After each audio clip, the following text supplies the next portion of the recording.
Shalom. First and foremost, all praises to Yahawah, Yahawah, bahasham, Yahawashi, bahasham, ruchak, double honor to the apostles and elders of great millstone that rule well. They bring the word and doctrine, Shalom, in peace, made up into the elect of the nation of Israel. With the Hebrew Israelites coming once again to prophesy the return of Yahawashi HaMashiach, the downfall of this wicked man's wicked kingdom. Now we're going to start by going into who are the Israelites. How do we identify them? What has befallen them in the last days? This is the book. It's the book of Deuteronomy, chapter 28, and verse 37. And this is part of the curses that we would go through if we were to sin against the Most High, which we most certainly have done. Deuteronomy 28 and 37. And thou shalt become an astonishment, a proverb, and a byword among all nations, with Yahawah shall lead thee. So to be an astonishment, our ways and the way we conduct ourselves, the way we speak, pretty much just us as a people, where we're an astonishment. People are astonished at us. They're like, we're a thing that they're shocked. They also have admiration. They're like, they like, teach me how to talk like that, or teach me how to dance like that. But there's also, this is a context of curses, so it would be in a sense where even if they was to do that, a lot of the times when people do that, it's more for like you're some type of zoo animal. Like, teach me how to do that, Mr. Negro, so-called. And astonishment in the way we're also negative because we behave like idiots. We behave like people who are fucking animals, like brutes. Brutish, like beasts. And again, this is a proverb. A proverb is, like a saying. They have sayings about the so-called black man. To hide something from a Negro, put it in a book. Right? To accommodate their astonishment. This is a byword. And just like we said, the word so-called Negro, any word that is an Israelite to describe us is a byword, because that's what we are. We are the Israelites. Black. Kanye West, as we were just discussing, Kanye West had an interview, or Ye, as he's now known. Ye had an interview with Piers Morgan, and he was saying, as I am someone that the world calls black, I classify myself as Jew, but they call me black. I have to be wary about how I raise my children, or something to that effect. The whole thing is that Kanye West, who's at the top, is worth, what did he say? He said in his interview, I've got 100 and something million in my bank, I ain't got the most, but I've got enough. Tupac told me, stack your money, then go to war. So he's ready, for at least to some level, to stand up for some level of truth. And if he knows it at that level, you have to understand that people that are lower than him, and he's been in the game for ages, man. He must have seen some shit. So all them celebrities, all of those influencers, they all know, man. They've all heard. Not maybe every single one, but a lot of them, a lot more than let on, have heard and are aware of that. Yeah, they've seen things that are done in secret by the wicked that a lot of people won't believe when they hear it. They're like, that's extreme, that's disgusting. How dare you even say that about Tom Brady or whatever? He might not do that shit, but these rappers, yeah, man. I couldn't imagine a rapper not being part of some of the wicked stuff that goes down, being part of the most degenerate type of Hollywood individuals. I couldn't imagine it. I really couldn't. And he's been around them. He's not just been around them. He was like, at one point he was like the top rapper, meaning he was around the people who were exalted by E to be up there, in terms of fame. So he must have seen some stuff, it must have been stuff that had made him go, well, this is clearly showing me that Satan's real. There must be a power to be contrary to such, That's what a lot of people would say. And of course, I make him question who he is, even more so. Because, us as a people, if we're such an astonishment, if we're such a thing of admiration, it must mean that there's something about us that's more than just, we are just people, This whole concept of we're all the same, we're all humanoids, it's not, no, come on now.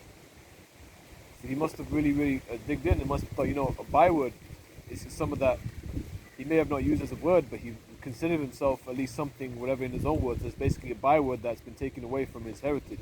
And we never know what could be the case with him. And we're saying, we're saying all this, it could also be contrary. It could just be set up, as a what do you call it? Controlled opposition. Yeah. He said something along the lines of, I'm from the 12 tribes, 12 lost tribes of Hebrew. He didn't say it on point, but he said, he's been listening. Yeah.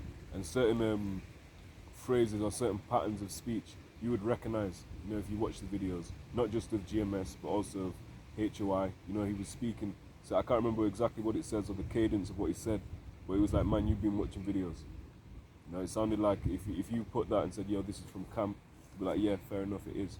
But really it was yay, and that's going to bring this to the mainstream.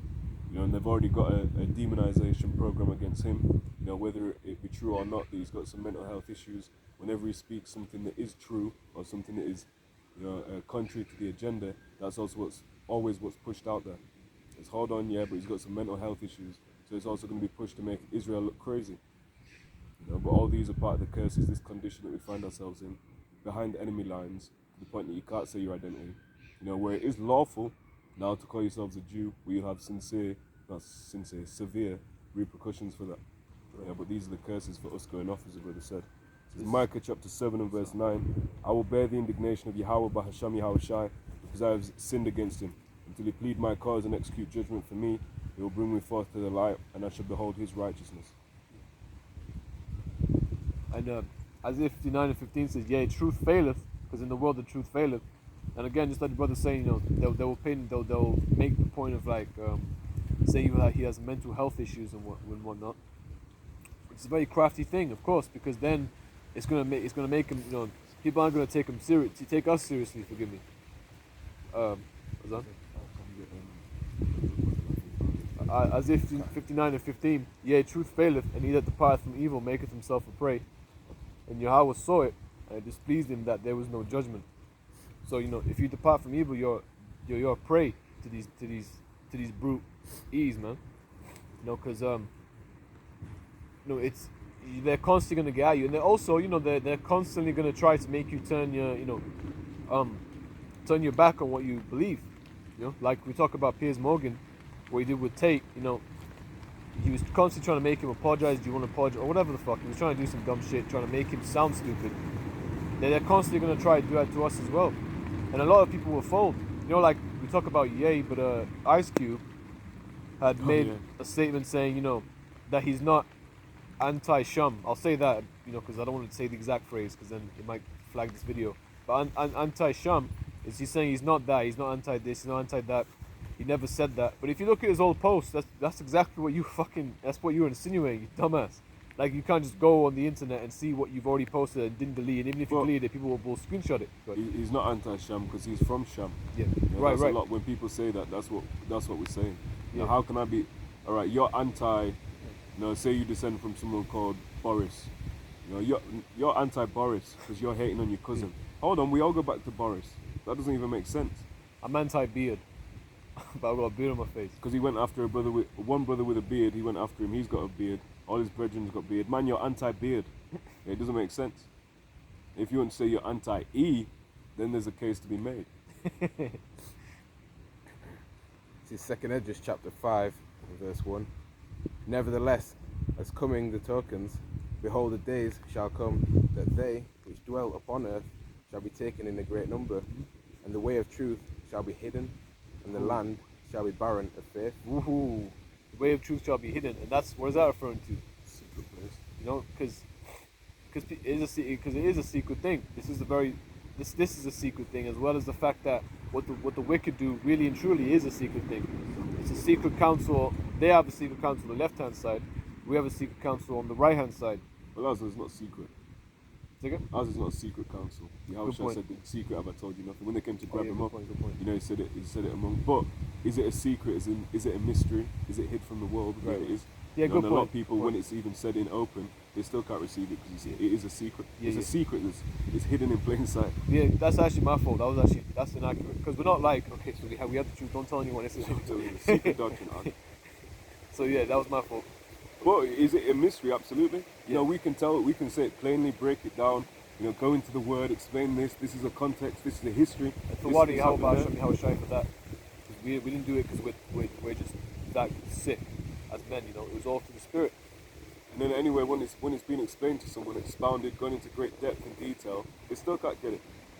So it's hidden in plain sight. That's why it says the secret place. Psalm chapter 91, verse 1. He that dwelleth in the secret place of the Most High shall abide under the shadow of the Almighty. So, if you're in the secret place, you abide under the shadow. There's a protection over you, rather, from everything that's happening, from all the brutes, from all the perils that are coming to the earth, from all the people who are making you who you're a prey against, basically, which is essentially everybody who's knowing the truth. Even though there's people you're cool with, Let's see how even your own family, Don't ever underestimate a time like no other. A time like no other. That level of wickedness, okay? Since there's been a nation even to that very same time. Right. That means from the first nation was created, there's not been such a troublesome time until the time of Jacob's trouble. And we can name some great horrific events that have happened to our people. Hellenization, when they're, cutting women's stomach open when they were pregnant, the baby would drop out, and then they'd destroy the baby as well. Which really, that's nothing new when you look in this time. Right. The great transatlantic slave trade, the genocide upon the northern tribes. We've had some great evils before us, man. But guess what? There's one worse coming. And it's also the time of Eve's trouble. We know the end game. We know what happens after it all. So that's what brings us comfort. That's what keeps us pushing through. This is Isaiah chapter 31 and verse 1. It says, "Woe to them that go down to Egypt for help, and stay on horses, and trust in chariots, because there are many, and in horsemen, because they are very strong. But they look not unto the Holy One of Israel, neither seek Yahawah." So, Egypt is referring to America because it's the land of spiritual Egypt. And the stuff that they do, the customs that they have, those are the higher ups, the elites and stuff, the things that they do in secret, it does actually go back to the defiled ways of Egypt. So they continue on perpetuating the customs of Egypt, known as the Babylonian Kemetic mission school system, which is really just a form of, weird stuff of Egypt, just weird, bugged out, idolatrous customs, okay? And where does it say as well that they trust in chariots, because there are many, right? But basically, Tanks. Yeah, chariot. Well, that's the modern day chariot that's super indestructible that can create a lot of damage, and there's many of them, so they join the numbers. Most of the people, they just say, well, everyone else does it. What's that stupid saying in the world? If you can't beat them, join them. Yeah, that's it. What a stupid saying, man. But that's how the world operates. It talks about in the law not following a multitude to do evil. There you go. But that's exactly what's pushed out. Right. This is Revelation 11 and 8. It said, "And their dead bodies shall lie in the great city of Salachia, and their dead bodies shall lie in the street of the great city, which spiritually is called Sodom and Egypt, where also our Lord was crucified." Crucified means to be X'd out, to be crossed out. That's where they covered over the faces of the judges. Yahawashi, the world calls Jesus, being the greatest judge. They painted their own image on him. Again, nothing new under the sun. That's Right. what they did in the time of Maccabees. They got the law, they got the Torah, and where there was illustrations of our people in there, dark-skinned people, they paint over, and leprify them, make them leprous, paint over with, pink paint, so-called whitewashing. And that is indeed blasphemy of the Holy Spirit. To betray the Messiah and the angels like that, they're never gonna be forgiven for such. First Maccabees chapter 3 verse 48. "And laid open the book of the law, wherein the heathen had sought to paint the likeness of their images." Right. So they paint the likeness of their own images, the resemblance of their resemblances. When we look into it. You also have that statue in Greece, that Greek art called King David. That's not King David. That's it. You know what that is? Naked man. There's no biblical art that we would possess that had naked men upon it, or naked women for that matter. Showing the nakedness. Yeah, right. And because I've been to, is it 6th Chapel, 16th Chapel, whatever it's called, 16th Chapel. My fault. When I looked inside, and I was sort of just panning around, and I was asking my dad, because I was just confused back then. I was like, why is everyone a so-called white person? I don't really get it. I was just so confused, but now I understand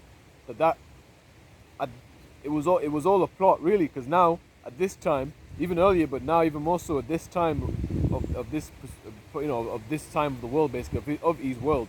Now you're definitely going to be even more confused because all you're seeing is all you're seeing is these images and whatnot. And when you look up at the ceiling, it's that picture of what they call Adam, and what they're claiming is the Most High, where he's naked. All that is Zeus. All that is Zeus, because that's their Top idea, of the one that rules the sky. And that's disgusting because they're portraying what they're claiming to portray the Most High, and they're making him look like a person with leprosy, which is a mark as a curse. That's high. How more wicked could you really get with these devils are on the top of wickedness, man. Not only that, but that also goes back to when they defiled the temple because they offered, when they sacrificed a swine in the temple of the Israelites. That was, I believe, unto Zeus. You know, so they're just putting it again. They're putting the heavenly Father. They're swapping it out with an idol, and it again happens to be Zeus, which is showing you, who's who. There's nothing new under the sun. Back to devil, Peter. And now that's it. This is Isaiah chapter 30 and verse 1. It says, "Woe to the rebellious children, saith Yahawah, that take counsel but not of me, and that cover with the covering, but not of my spirit, that they may add sin to sin. That want to go down into Egypt, and have not asked at my mouth, to strengthen themselves in the strength of Pharaoh, and to trust in the shadow of Egypt." Again, the shadow is the covering. When it's a really hot day, you're out there, say it's 40 degrees Celsius, man, you need some shadow, you need some protection. So you might go hide under a coconut tree, sit down and chill. Well, really people are trying to hide in that covering, the heat of day, proverbially. They're trying to hide by the devil, man. They're trying to hide under his wings.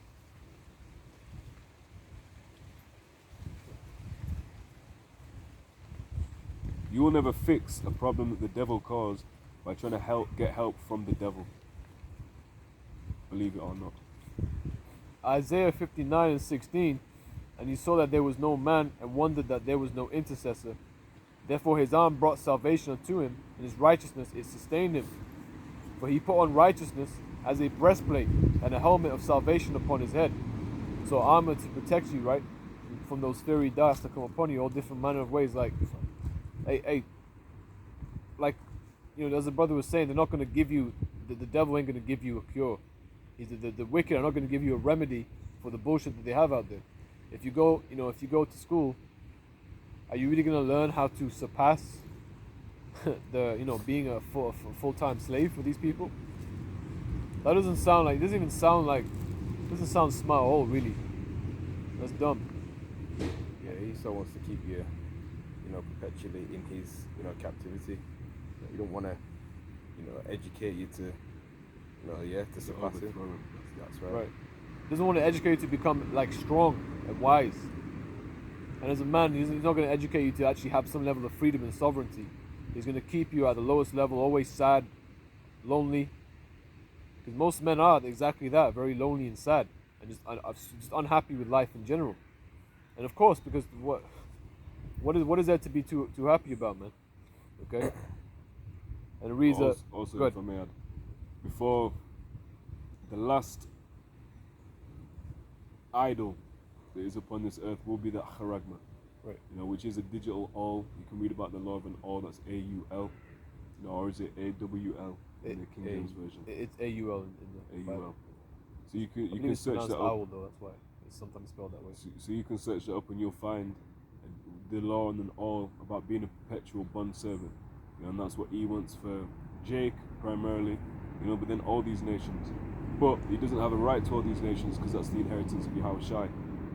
And therefore for the elect, which are co-heirs of Yahawashi. So he's going beyond his means, man. And when he's trying to fill his belly, the Lord is going to cast his fury upon him. Yeah. And that'll be the gonga. No, I was going to say, but he will, of course, make people take that haragma to be a perpetual slave, as he wants people to be. Everything is because it's part of his system, it's part of his image. The image of his rulership. Image again goes to likeness, resemblance. So when you take the haragma, man, when I say win, I mean hopefully you brothers are watching and sisters alike are not going to do it. When I say when people take it, they're basically agreeing to everything without knowing they're agreeing to everything. As in they're actually agreeing with absolutely everything he's down with and join themselves unto him. Because if you think about when you take that, when you take the haragma, you're penetrated by E. And let's think about it as a man and woman. If you take a woman as your wife, you enter her, and now she's yours, possession. What woman would do is she take all your customs.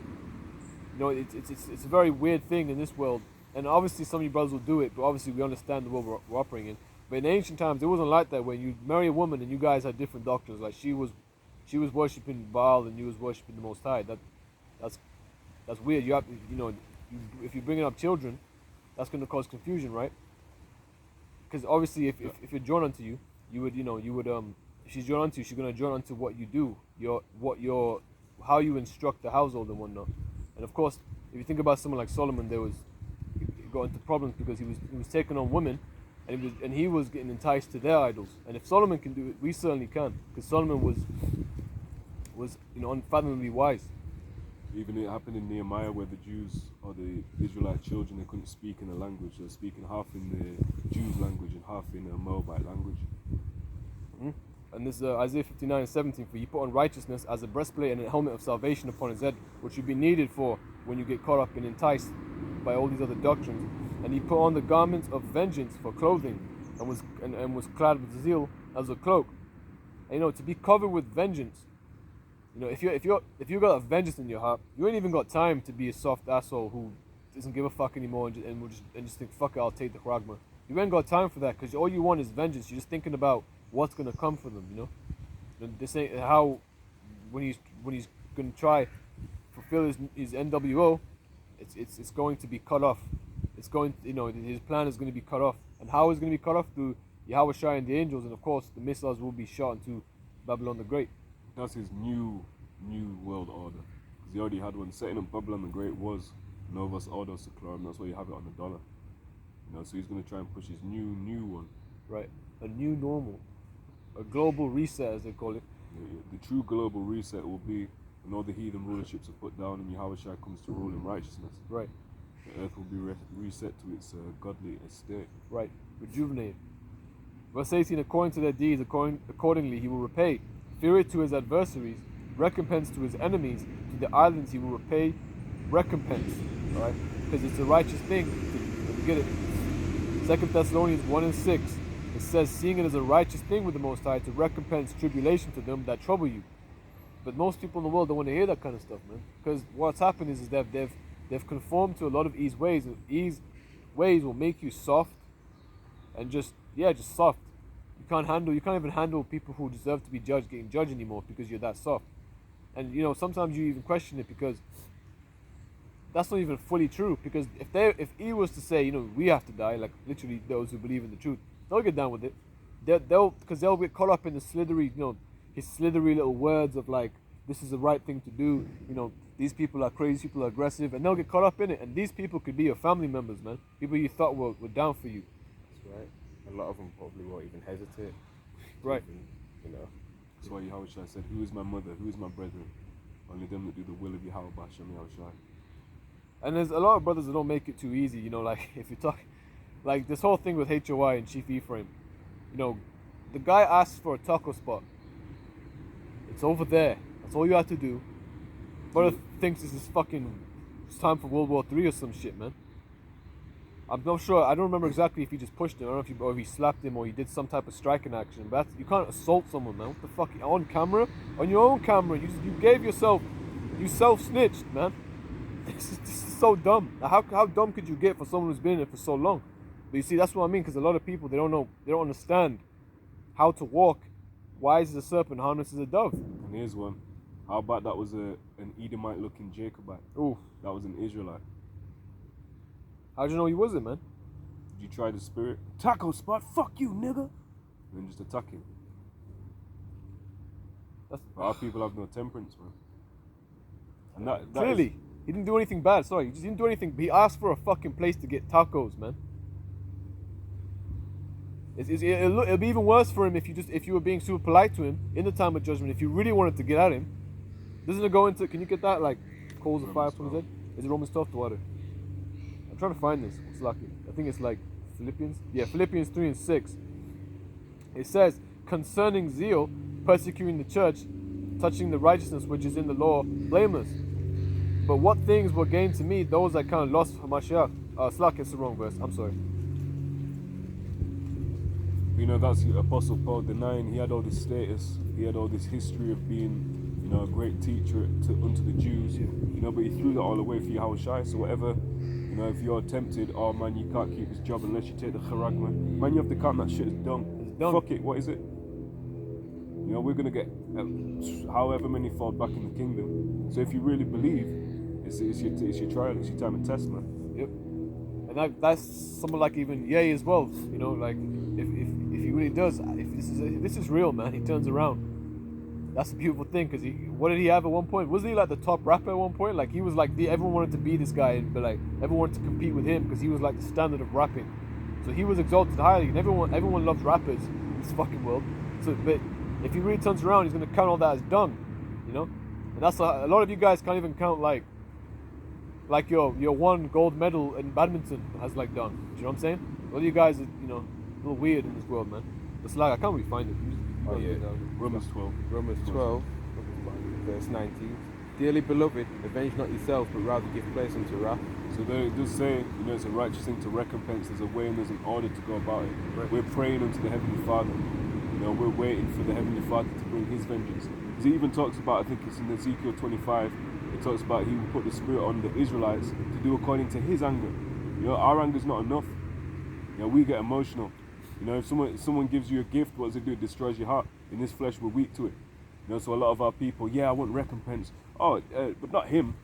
You know, respective persons, but the Heavenly Father's coming with a pure, unadulterated, vengeful spirit, man. For it is written, vengeance is mine, I will repay, saith the Lord. Therefore, if thine enemy hunger, feed him. If he thirst, give him drink.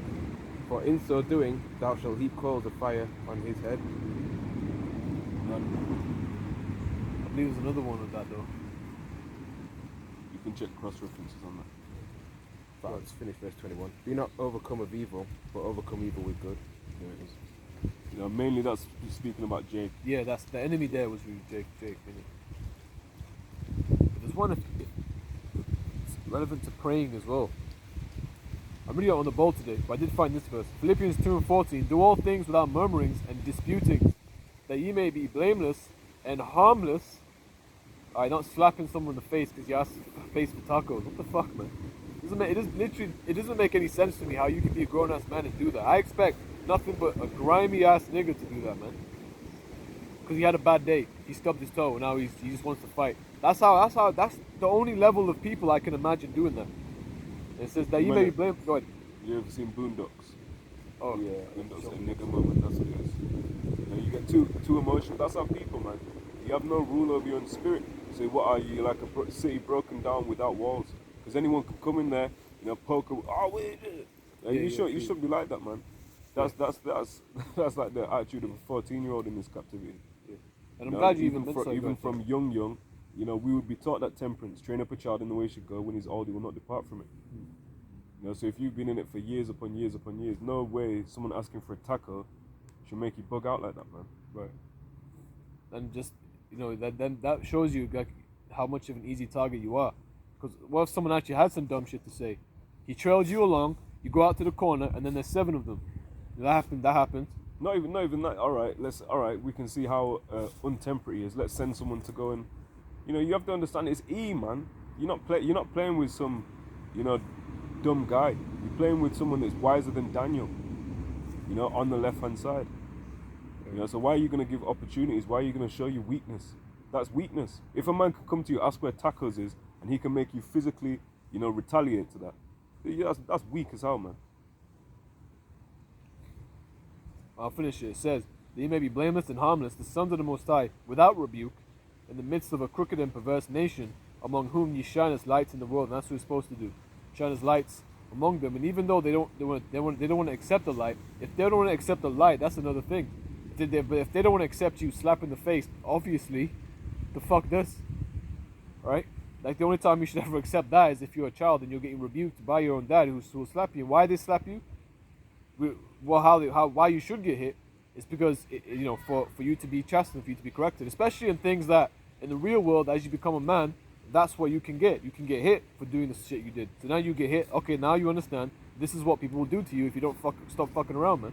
Now it reads, holding forth the word of life, that I may rejoice in the day of Hamashiach, that I have not run in vain, neither labored in vain. Okay? And Lord willing, you know, we're not found to be labored in vain. And again, Lord willing, these brothers do, you know, turn around. We don't want these guys to be destroyed. We want these guys to stop being dumb. And the labor's not, like, or at least, like, yeah, man, you know how it is. What they're saying, yard, if you can't hear, you must feel, man. And that's not us, that's the Lord. and bringing some severe punishments for that. Because you have to remember, when we're out here, we're representing the Heavenly Father's word. You know, it talks about not giving an offense in anything, the ministry be not blamed. This is Hebrews chapter 6 and verse 10. It said, "For the Most High is not unrighteous to forget your work and labour of love, which ye have shewed towards his name, in that ye have ministered to the saints and do minister. And we desire that every one of you do show the same diligence to the full assurance of hope unto the end, that you be not slothful, but followers of them who through faith and patience inherit the promises." And, you know, even in a time where things do get pretty rough, you still have to show like temperance, patience. These things are still relevant. Even more. Yeah, even more so indeed. Because there are also going to be times when you don't get to fucking react in any other way, because any other way gets you in serious deep trouble. If not, you know, singular. Well, everything is the Lord's will, but it could be as in this is your time to get judged by the Heavenly Father in its ultimate level because you didn't have patience, temperance, you didn't have these attributes that were necessary. Okay. That's why it's important to, you know, apply the scriptures, you know, as well. Yeah, I'll give Yeah, that. not just speak them. One is not. Are you about to get it in James? Yeah, hero. That reminds me of. And you're not just putting, you're not just putting yourself at risk. You're putting the men that you're out there with at risk, and you're putting your younger members. And I don't mean younger in age, but in younger in the faith. You know, they've not been through many trials. They've not been they've not had much experience in the faith, preaching, teaching.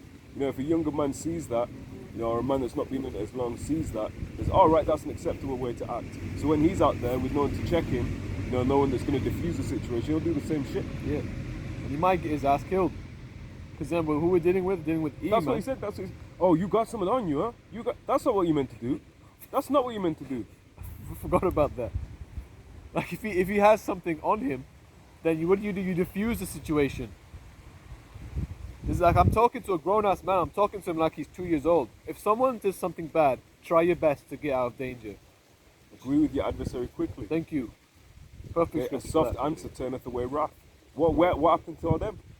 What happened to those scriptures, man? And you have, of course, it's dependent on the moment. Not every single time you have to give a soft answer. You know, there's times where a harsher answer is absolutely necessary, and it's in fact the better thing to do. Right. But you have to know case by case, and that sure as hell was not a time to give a hard answer, and it wasn't a time to start getting physical, man. Right. This is James 1:21. Wherefore lay apart all filthiness and superfluity of naughtiness. Let's get superfluity. Let's get this word right. Let's get superfluous. Superfluity. The Greek word is periseia, which means abundance.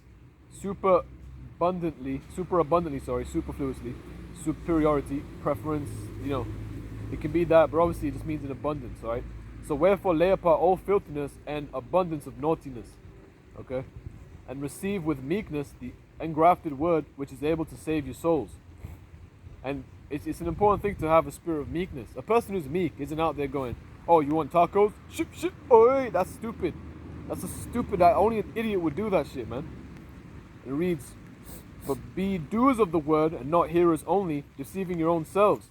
And you really, Chief Ephraim, you really are deceiving your own self, man. You know? And it bothers me because, again, that guy could have been a Jake. How do you know he wasn't a Jake?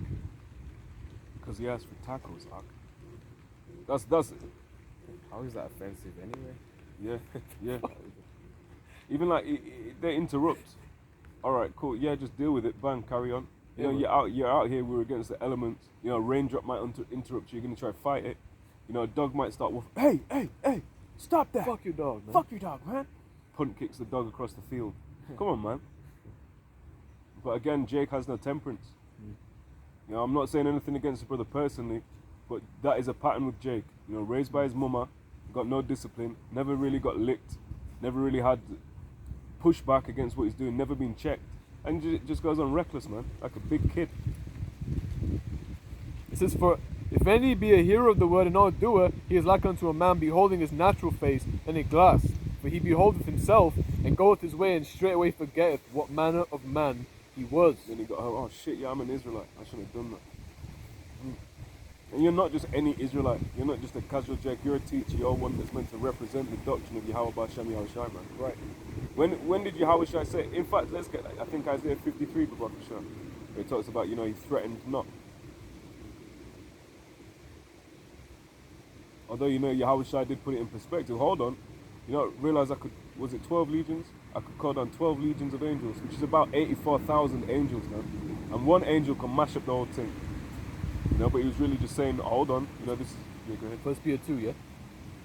What's Yeah, that? I'm 1 Peter. I think it's Okay, good. yeah, 1 yeah, Peter so- chapter 2. That's all good.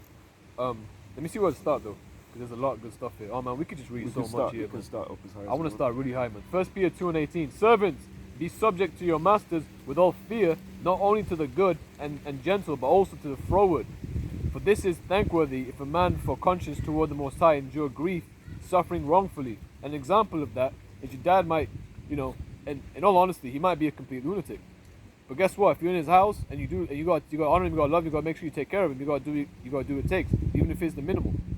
And not where it's causing you to sin, but Right, of course of when course. it's anything. All right, can you clean this kitchen? All right, cool. Say less. Yeah. No, And it says, no, go ahead, please go ahead. that's something that's it's good for a man to know how to subject himself unto another man. You're gonna have to do it in the workplace. You're gonna have to do it in the ministry. You're gonna have to do it here. You're gonna have to do it there. So it's good that you just taking the low and being meek, being humble right. is never a bad thing. Right. And that teaches temperance. And so on. So like I was going to say, the only thing that exists on earth that is not subject to another person is the Most High. Alright, prove me wrong. It says, youngers be subject to the elders. Right. Ye all be subject one to another. One to another. There you go. Well, that should be clear. It should be clear, of course. Verse 20, for what glory is it if when ye be buffeted for your faults, ye shall take it patiently, but if when you do well and suffer for it, you take it patiently. This is acceptable with the Most High. Right, so if you didn't necessarily make a mistake, my man put the label on wrong, and the manager's saying, what the fuck have you put this label on wrong for? And you don't really want to bait out my man, and you just say, all right, yeah, my bad. And you take it, all right, cool. It says, for even hereunto were ye called, because Hamashiach also suffered for us, leaving us an example that ye should follow his steps. Right here, he suffered actual things, not people asking for fucking tacos. And it reads, who did no sin, neither was guile found in his mouth, who when he was reviled not again. When he suffered, he threatened not. There was So no he didn't threat. even threaten. He didn't even threaten. Never mind carrying out the action, but the threat was never even there. And that is blameless. You can even Pontius Pilate. He was like, hold on, but what has this man done? Right. What is the purpose? Hold on, we want a murderer. We want a thief. But you know what? The same thing can be applied to us. If because if we're found, Lord willing, we're found blameless in that day, but people are still gonna want us dead. We're gonna what the fuck did we do? But we can't do nothing about it. So if you want me dead, so be it. That's the spirit you gotta have, man. So be it. Because what are they really doing anyway? Doing us a fucking favor, taking away this corrupt flesh, and now we get to go in the spiritual world and rest. And what did we die for? We died for the truth. And the blessing is we get raised up first if that happens. Them that rest or died in Yahawashi should be risen first, man. So thanks, Mr. Devil, for doing your fucking job if you do that. 1 Peter 2 and 23. Who when he was reviled not again. When he suffered, he threatened not, but committed himself to him that judgeth righteously. There you go. Because ultimately he had to go through all that. And it was all the Lord's will. There's nothing you can do about it, right? It says, who his own self bare our sins in his own body on the tree, that we, being dead to sins, should live unto righteousness. The tree. By whose stripes ye were healed. Okay? For ye were as sheep going astray, but are now returned unto the shepherd and bishop of your souls. You go. And tree, the word I believe there is xulon, it's like xylophone, which simply means wood. So a tree is made of wood, as it is a cross that's made of wood. You fact check that. There you go. The word is xulon. Okay, so wood, that which is made of wood. That's what xylophone comes from. This word. Yeah. Xulophonos. Yeah. Well, that's what I had. Wood sound. Again, man, that should be very. It's a damn shame, man. And again, we want the brother, to turn around and just show some temperance because we don't want him to get caught up in bullshit. We want him to be saved. The last thing we want to fucking see, realistically, is like we go on YouTube and a brother's got a video saying, you know, Chief Ephraim loses temper or whatever and gets shot or some shit. That would be sad. We don't want to see that. Say like Apostle Paul, man, brethren, my heart's desire, sincere prayer is that all Israel may be saved. Right. Paraphrasing. You know, Apostle Paul even said, I want all Israel to be saved, but he understood prophetically, it's not going to happen, man. It's not going to happen. Ultimately, all Israel will be saved in the end, Romans 11 and 26. You know, when the rest of Israel comes through the lines of the elect. You know, but until that point, there's some horrific judgments to go out, and Jake's going to be the bearer of it, man, as he should. It says, Sirach, Ecclesiasticus chapter 1, verse 22, a furious man cannot be justified, for the sway of his fury shall be his destruction. A patient man will bear for a time, and afterward joy shall spring up unto him.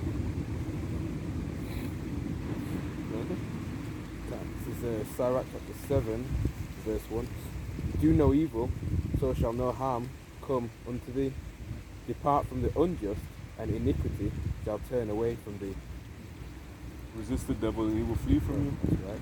Like, But you, sorry, it's like you were saying, like if people are interrupting you, like I've had that when I'm trying to read and these stupid hoes are saying la la la la la like that, right? Just ignore them, man. Ignore them, because you know what they're trying to get you to do. Get the fuck out of it, bitch. And then 5 guys come, and now you're there like fuck. Now you need to, now you need to get the fuck out of there. They're gonna try to rob you. They're trying to antagonize you if they're doing something like that. So you have to. The whole idea is to be like, you know, just be humble, be meek, just find yourself blameless. Don't try to prove yourself as Mr. Tough Guy. Okay?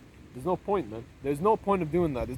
We're not in this truth to be Mr. Tough Guy. We're in this truth to be strong, spiritual soldiers. Okay? There's a very big difference here. Very fucking big difference. A lot of you brothers don't get it at all. I think there's more. Is there more? Verse 3. My son, sow not upon the furrows of unrighteousness, and thou shalt not reap them sevenfold. Right. And this is why it's dangerous territory, because you could be reaping it thereof. You know, you could reap the shit that you've done. Okay? Hey, you might go up to E one day and ask for a taco spot, man, and he might just, you know, I don't like this question, you know? Because the Lord can do that, and it would be a very, he's you got know, a good sense of humor as well, the Lord, man. yeah, I was about to say, the Lord, it would have been a very ironic thing, you know what I'm saying? He said, laugh when your calamity come, Yeah, man. when your fear come and mock. And I knew that shit in the world, man. You know, so-called Pan-African consciousness. Man, we're black people, we have to be very careful among, you know, you even know that shit. I'm sure, you know, you've got one uncle that tell you, oh, well, and why, remember, you know, we're behind enemy lines, man. Yeah. You have to know how to deal. That's right, take the Lord at times, you know. Of course. I'm sure you know, a lot of brothers don't have the dad at home, but the dad is going to say something about stay away from danger to a degree, how to operate. You know, me, because I moved from a very safe place. I was in Dubai when I was younger. Then I moved to London. Depends who you are. Say again? Depends who you are, man. Right? I suppose. I mean, inherently Yeah, Dubai London's just reckless for everybody. yeah, it's a fucking shithole. Like it was hard to be there for me, and everyone was terrified. So they were just constantly telling me, you know, like just this is how you got to operate, whatever. This is how you know. Just make sure you don't do this. Make sure you don't do that. Don't start this. Don't start that. If people do this, it's okay. Just, you know, don't feel upset. He pulls out a 22-inch blade. Don't worry about it. Man, I'm mad in London. I say the tax as well. Yeah. Yeah. People are bugged the fuck out. Yeah, man. And then my school I was in was dangerous, so it was like they were very. I was a little bit nervous being there, man. You know, people used to obviously try to say some dumb shit. You know, people used to cuss at my mom. My mom was dying, and I used to be like, "Hey, man, what the fuck can I do?" Anyway, it sucks because when you're young and you don't know what the fuck's going on. That shit sucks, man. But so be it, man. That's the world we live in, where people are disgusting, man. And people also, there are enemies. People don't give a fuck about you, Jay. So for you to go out there and think that this is your moment to shine, no, this is your moment to make yourself a bigger target. Almost everything we do makes us a bigger target. All right. So what are you gonna be a target for? The truth and meekness, or some bullshit? You gotta choose. You gotta choose wisely too, man. You gotta make yourself pray for the right thing. That's Even right. the Muslims say that speakers call him Muhammad hijab. You know, he's got some interesting talking points for, you know, an entertainment debate with an atheist or whatever, take it for what it is. But he'll say, you know, in this world we're gonna be a slave to something, so we chose Allah. You know, but it's true. You're gonna be a servant to sin. You know, you're gonna be a servant to your fleshy desires. You're gonna be a servant to this woman. You know, you're gonna be a servant to this. You're gonna be a servant to that. So why not choose the Heavenly Father, man? You know, the one that will actually truly reward you, right, for serving Him. What's the reward for serving sin? Death. The wages of sin is death. Right. Right? You work 40 hours a week for £5. Do the maths. You do 40 hours a week of sin. You might not get it at the end of the day. You might not get it at the end of the week, month, year, but you'll get it. Your wages are pending, man. They're in transaction. So that's why you need a covering, to avoid that transaction, which is the believing in the blood of Yahawashi and having that faith. It's the only way out. It might look like your life is in complete bliss in this world, and then you happen to be the person where the missile is right there, dropping right next to you. that was your judgment. Deuteronomy 30:19. I call heaven and earth to record this day against you, that I have set before you life and death, blessing and cursing. Therefore choose life, that both thou and thy seed may live. And life is not what this world tells you is like good life. We have to take away ourselves from this. Again, count this world is done. Okay? And it can be very easy to be kind of pissed off. I saw a video that popped up for guys who keep up with the UFC. It was in Abu Dhabi, right? And Sean O'Malley got a fucking like a fire ass hotel room, and he was out in the sun. There was a pool and shit. And man, I'll be honest, I ain't gonna lie, I was sat there and I was like, man, fuck this guy, man. I want to be there. But I was like, man, who gives a fuck, man? Who gives a fuck? That's just my flesh. That's just my flesh getting pissed off that I'm here. At the end of the day, the kingdom is gonna look so good. That's gonna look like nothing but a shithole. That's what that place is gonna look like. So always remember, our reward is so good that nothing in this world should take us away from it, unless you're a complete idiot.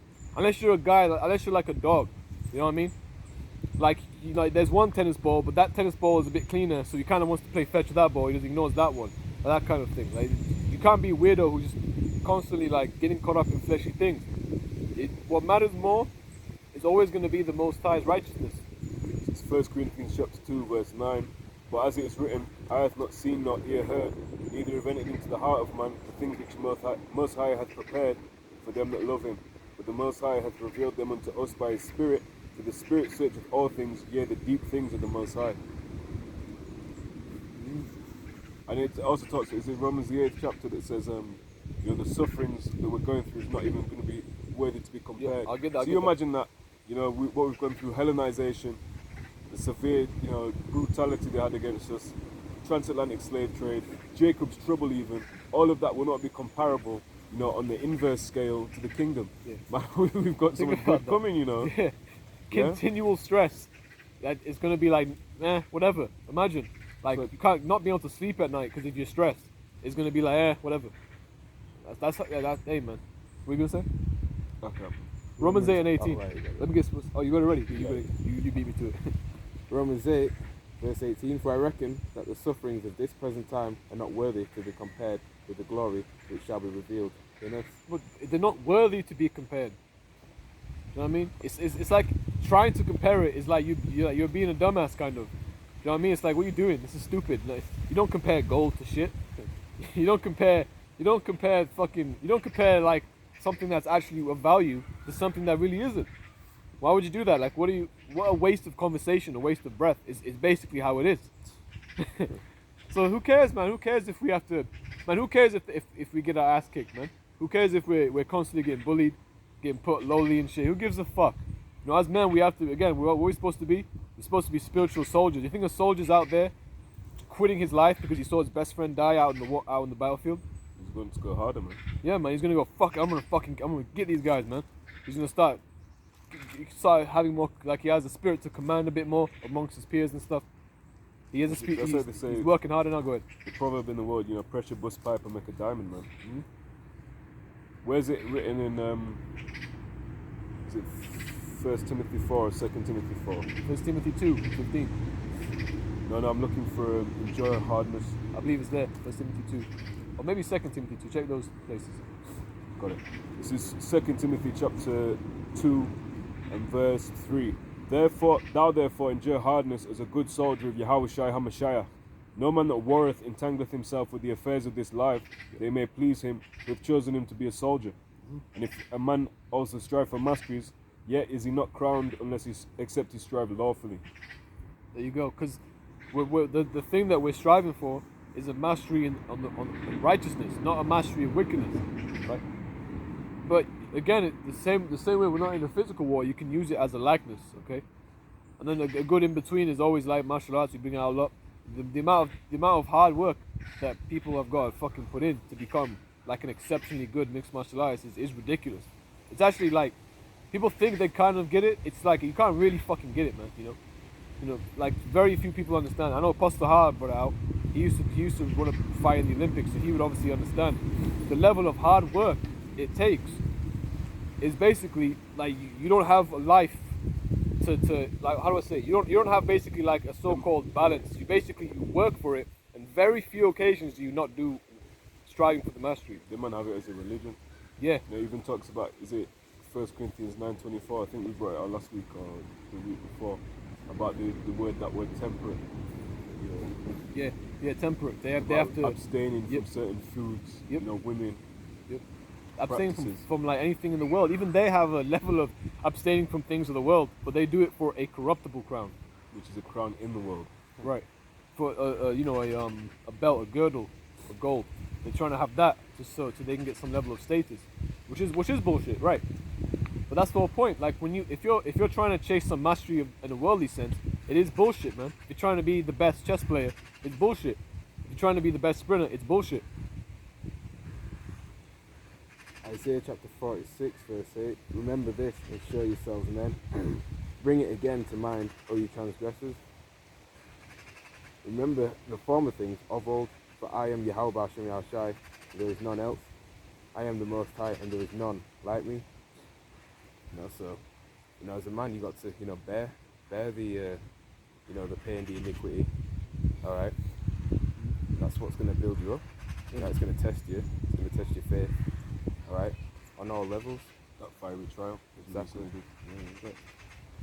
A fiery trial means what it means, right? Like a time of much heat. You're in this state of, like, think about something minor, like if you're in a sauna or whatever, and it's hot. You're in there trying to like burn fat or whatever. All right. Hopefully you're in there alone. It's fucking weird when there's a bunch of shirtless dudes there. Fucking hate it. But if you're in there and you're just in that heat, sometimes you sit there and go, I want to get the fuck out of it, man. But then you're just like, nah, but there's that mental thing. You're like, I want to prove that I can go through this, because I reckon there's a good reward out of it, right? And that's how when there's a heavy trial upon you, where all you're doing is just going through hell. What are you gonna do? I guess I'll be a bitch and just serve the devil forever, or you're gonna just go, man, I want to go. Let's go through it then. Let's see what's good. Let's see how sharp I can get. Just, if you can do the same thing at training, if you're going sparring, you go, you know what? This guy is so much better than me. My legs are chopped up a little bit now, even through the shin guards, and I can barely, like, I'm so tired because I keep having to move around him. But if I keep doing this, eventually, it ain't gonna be like that. And if anything, I'm gonna be very good. I'm gonna be better in all aspects of my life, essentially, because I've gained some spiritual strength from all this. How much more in the truth, man?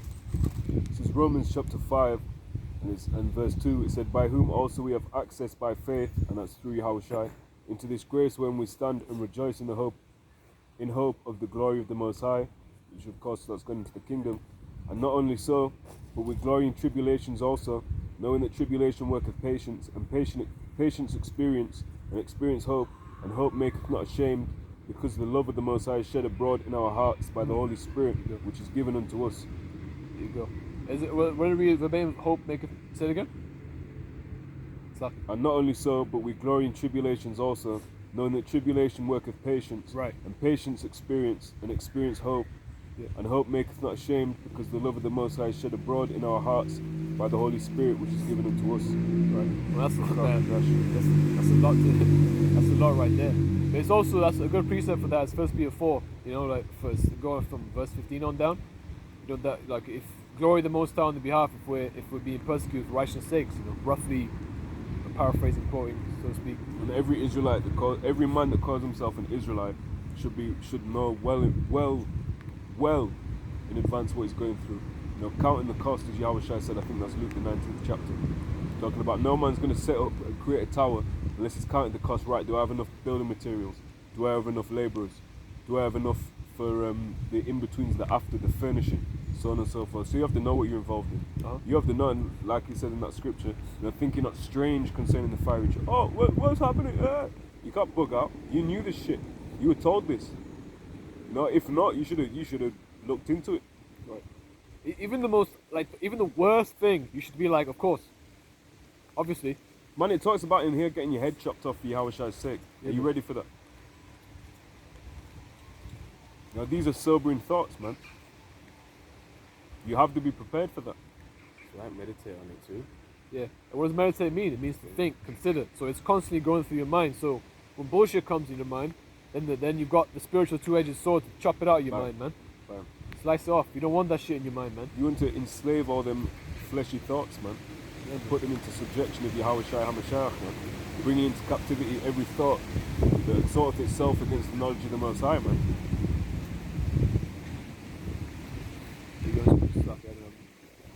But again, hope maketh not ashamed is a key point, because like if you've got faith, there should be no shame in that. There should be no feeling of disgrace that you have faith in this truth. But you know what the people in the world are going to do? They're going to make you try feel shame. I'm not ashamed of the gospel. You go. Apostle Paul spoke about that. This is Romans 5, continuing on, verse 6. For when we were yet without strength, in due time Hamashiach died for the ungodly. For scarcely for a righteous man will one die, yet peradventure for a good man some would even dare to die. But the Most High commanded his love towards us, in that while we were yet sinners, Hamashiach died for us. And Hamashiach, Yahawashi died for the whole nation of Israel. Not the whole nation is going to understand that and commit. The elect are only going to slack. So at least not on this side. Yeah, perfect. Only the elect on this side will profit. But like the brother said, on the other side, all Israel will be righteous. Isaiah 60:21, all that people should be all righteous. Right. He said much, Romans 5:9, much more then, being now justified by his blood, we shall be saved from wrath through him. For if when we were enemies, we were reconciled to the Most High by the death of his Son, much more being reconciled, we shall be saved by his life. Right? Because that's a living sacrifice. He was put to death and quickened. Resurrected and ascended to then make intercession, mediation for us, Yep. in the heavens. And if you have to follow his steps and do something that's parallel to such, in this world that we live in this life. Mark 8:34. And when he had called the people unto him with his disciples also, he said unto them, whosoever will come after me, let him deny himself and take up his cross and follow me. And to take up your cross, referring to basically, like not literally like some, because just to clarify, some people will refer to wearing a cross, okay? And when I say some people, I mean obviously Christianity bug out. Plantation Christianity. Yep. Because realistically, take up your cross basically means to Burden in it. yeah, take the burdens, Thank you for that, brother. Take up the burdens of this world. Take the stripes. Yahawashi said, anyone that doesn't deny himself, they're not worthy of him. Anyone that hates not mother, brother, sister, so on and so forth, is not worthy of him. It means you put it in perspective. Oh, please, babe, you need to take the MOTB, otherwise I won't be able to get any Christmas presents. Some shit like that. No, it seems futile, but there's little things like that. Oh, please, can you do this? Please, can you? It's sin. No, not on it. You need to have your boundaries very clear. I can't remember what video it was, but I think it was an elder brother that made the video. Stop making yourself a servant or a slave to your family members as well. Asking too much of you. Of course, you help out where you can, but you can't let that be a detriment to this ministry and to your growth in this faith. A lot of people will make the excuse like, I'm just trying to help out. No, you ain't. It's You're for the doing too kids. much. You're doing too much now. Fucking idiot. You're doing way too much. You don't need to do this. You just think you do to a degree. There's many times that you could have avoided that circumstance. You could avoid doing some bullshit, but you didn't do it. Now read here, Mark 8:35. For whosoever will save his life shall lose it. But whosoever shall lose his life for my sake and the gospel, the same shall save it. Right? Because dying for this truth is really saving your life. You're getting your ass destroyed if you just start following the ways of the world. If you try to save your life, because that's essentially the ultimate way that he's gonna propagate people to be able to save their lives, right, in this world, is by taking that charagma. Because he's gonna cause all, both small and great, rich and poor, free and bond, to take it, man. I'll double all your money to take this. Everything you've got in the bank, double it, put it on YouTube. You're gonna have free Burger King all year if you take this. That was it with the Kharax. The C19 jump shot. You know, they had they had strippers, burgers, Popeye's chicken, yeah, everything. They was doing oh the most, shit, man. yeah. I wasn't gonna take it, but then they said Popeye's chicken. Oh brother, come on. Free lap dance at the strip club. I gotta take it now. That shows again our people have no integrity, man. Yep. And it says, "For what shall it profit a man if he shall gain the whole world and lose his own soul? Or what shall a man give in exchange for his soul?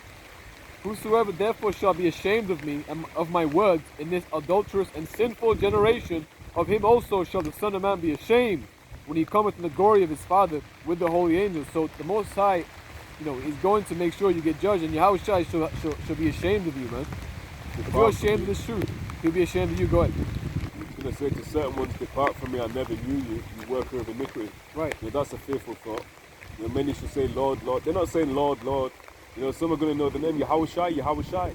Didn't I do this for you? Then man, get away from me, man. And this is the word for be ashamed. Episkunome. Episkunome. It's a strong G, 1870. It's a long ass word. And it just simply means to be ashamed, to feel shame, right? So he'll feel ashamed. He'll feel like let me get a definition. I actually forgot the word. Shame, feeling of guilt or disgrace. There you go. Disgrace. You're looking at you as you're disgraceful. You're dishonorable. There's no honor in you, right? Because again, if you have no integrity, why should anybody honor you?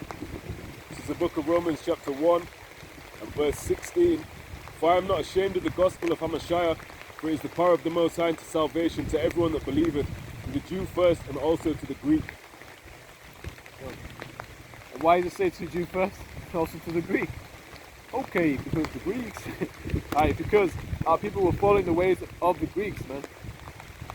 So he was talking to people who were heavily influenced by the Hellenist, the Hellenist customs. And what was going down with the Hellenists, man? All types of wickedness, but they were still they will go down with it. Right now, our people understand. They're not that stupid. They know why they're in America. They know why Great Britain exists. They know to a degree anyway. They know these things to quite a large degree sometimes as well. But guess what? They still want to follow the ways of the Western world. They don't know a world past Eve's world. We have never lived in a world past Eve's world. Don't get me wrong. But the whole point is the scriptures make it clear, man. This world is not forever. This world is not forever. This whole, you can see it's collapsing right now. But it's certainly. If you have the eyes, if you have the eyesight, we walk by faith, Right. not by sight. We don't need to see the kingdom, to see the kingdom. And even people in the world can see it to a degree, It's relatively obvious to some people who have some level of financial knowledge that shit's about to go really bad. Inflation, shrinkflation, food price rising, fuel price rising. It's a perfect storm, man. Right. And why it's a perfect storm? It's because this is exactly what we need for our faith to be made whole and perfect. This is exactly what we need for Babylon to implode before it explodes. This is what the Lord wants, man. And I can't think of a more perfect way for judgment, you know what I mean? It's like you're just going through hell and then the ultimate thing happens. Kablam! That's perfect. When they should say peace and safety, sudden destruction. When I'm like a woman in travail, the child, my water's broke. You're not expecting that shit. Saying, 5 minutes till my water's break. It's sudden, man. Like it talks about Yahawashi coming back as a thief in the night. If you're waiting, you got your shetty in hand. I can't wait for this burger. Get on me out. You're not waiting like that. You're in bed. You're sleeping. You're drunk. So slumber. You slept in your computer chair. Yahawashi is coming back, but it says in 1 Thessalonians, "Ye brethren are not in darkness, that that day should overtake you as a thief." So we that know it, we need to behave like we know it. We need to stay on point like we know it. We need to be pushing out these videos like we know it. We need to be coming to camp like we know it. Behaving like we are. Like we are those men. Not just believing it, saying it, lip service, and then your heart's far from the Lord. Lest we die, man. Lest we get caught up in bullshit. Choose this day, life or death.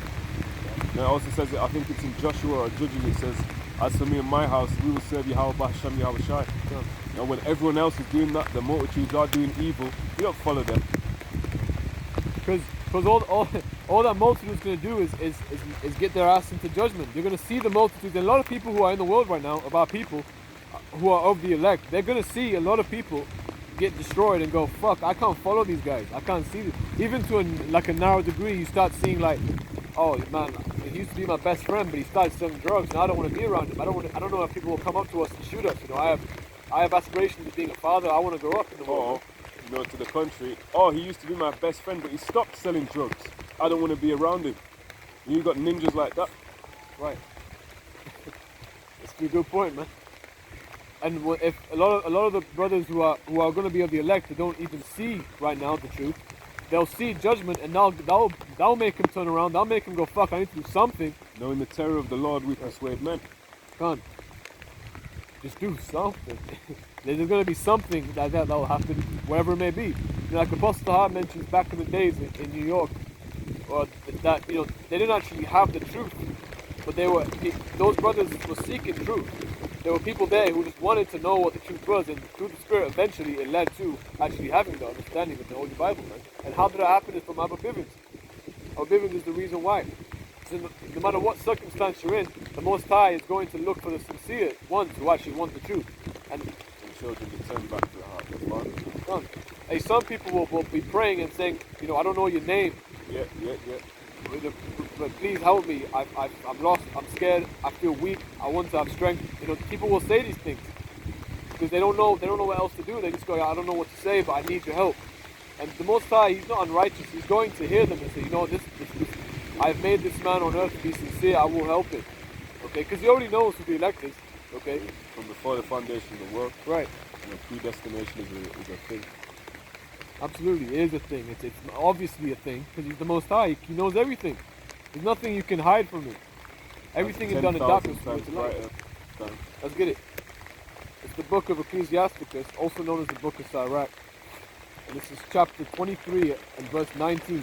And it reads, such a man only feareth the eyes of men. You might have fear of men. Up a bit. How far?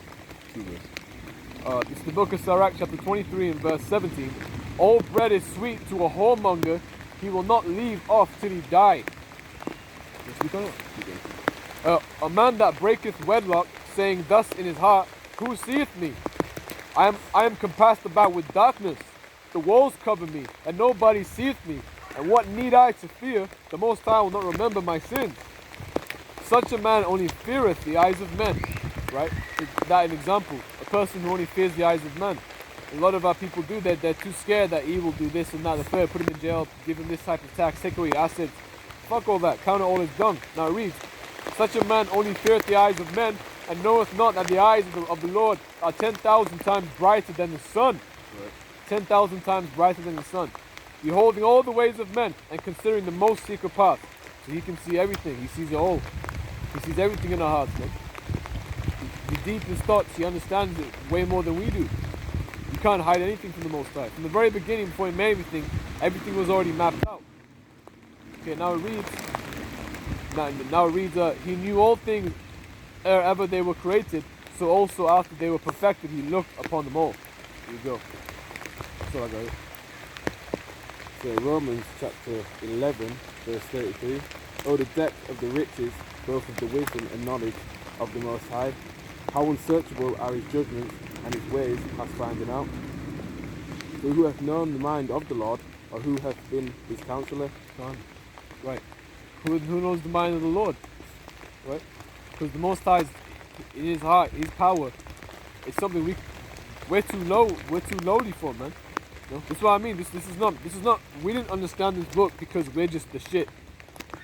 It's because the Lord is that powerful. He can make us go from a lowly place where you can look at us and go, there's no fucking hope for us, you know, for these people rather. It says that in 1 Corinthians 15:24, if in this life only we have hope in Hamashiach, we're all men most miserable. That's why you understand how people in the world could be so incredibly miserable. We understand it more than they do, like the general people of the world, even the other nations. We understand even more so why you're so fucking miserable. They don't even understand it, man. But the Lord has blessed us to understand literally these things. It's almost like we understand.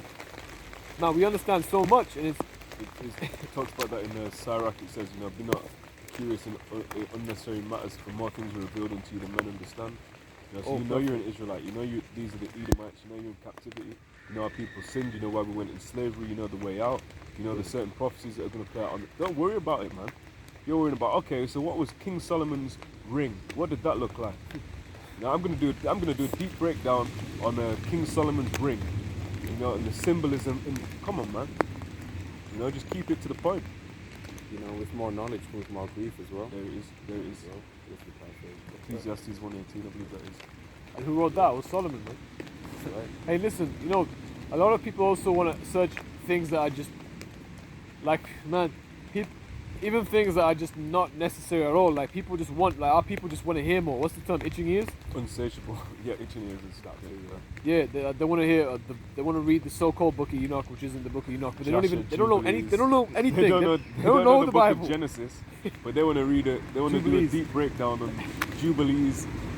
Not even Jubilees, the unedited, uncensored version of Jubilees that no one's ever read, but they've got it.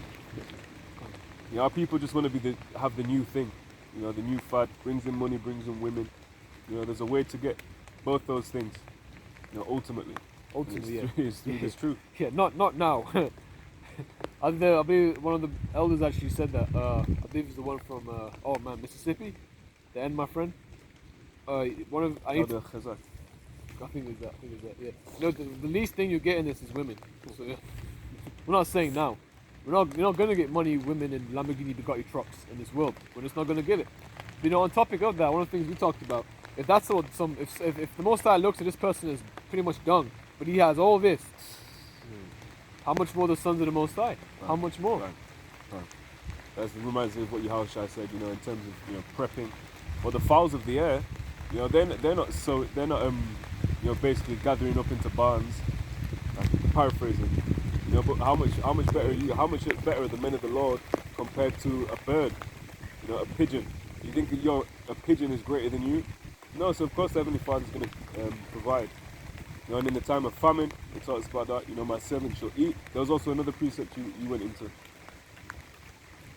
In reference to my servant shall eat.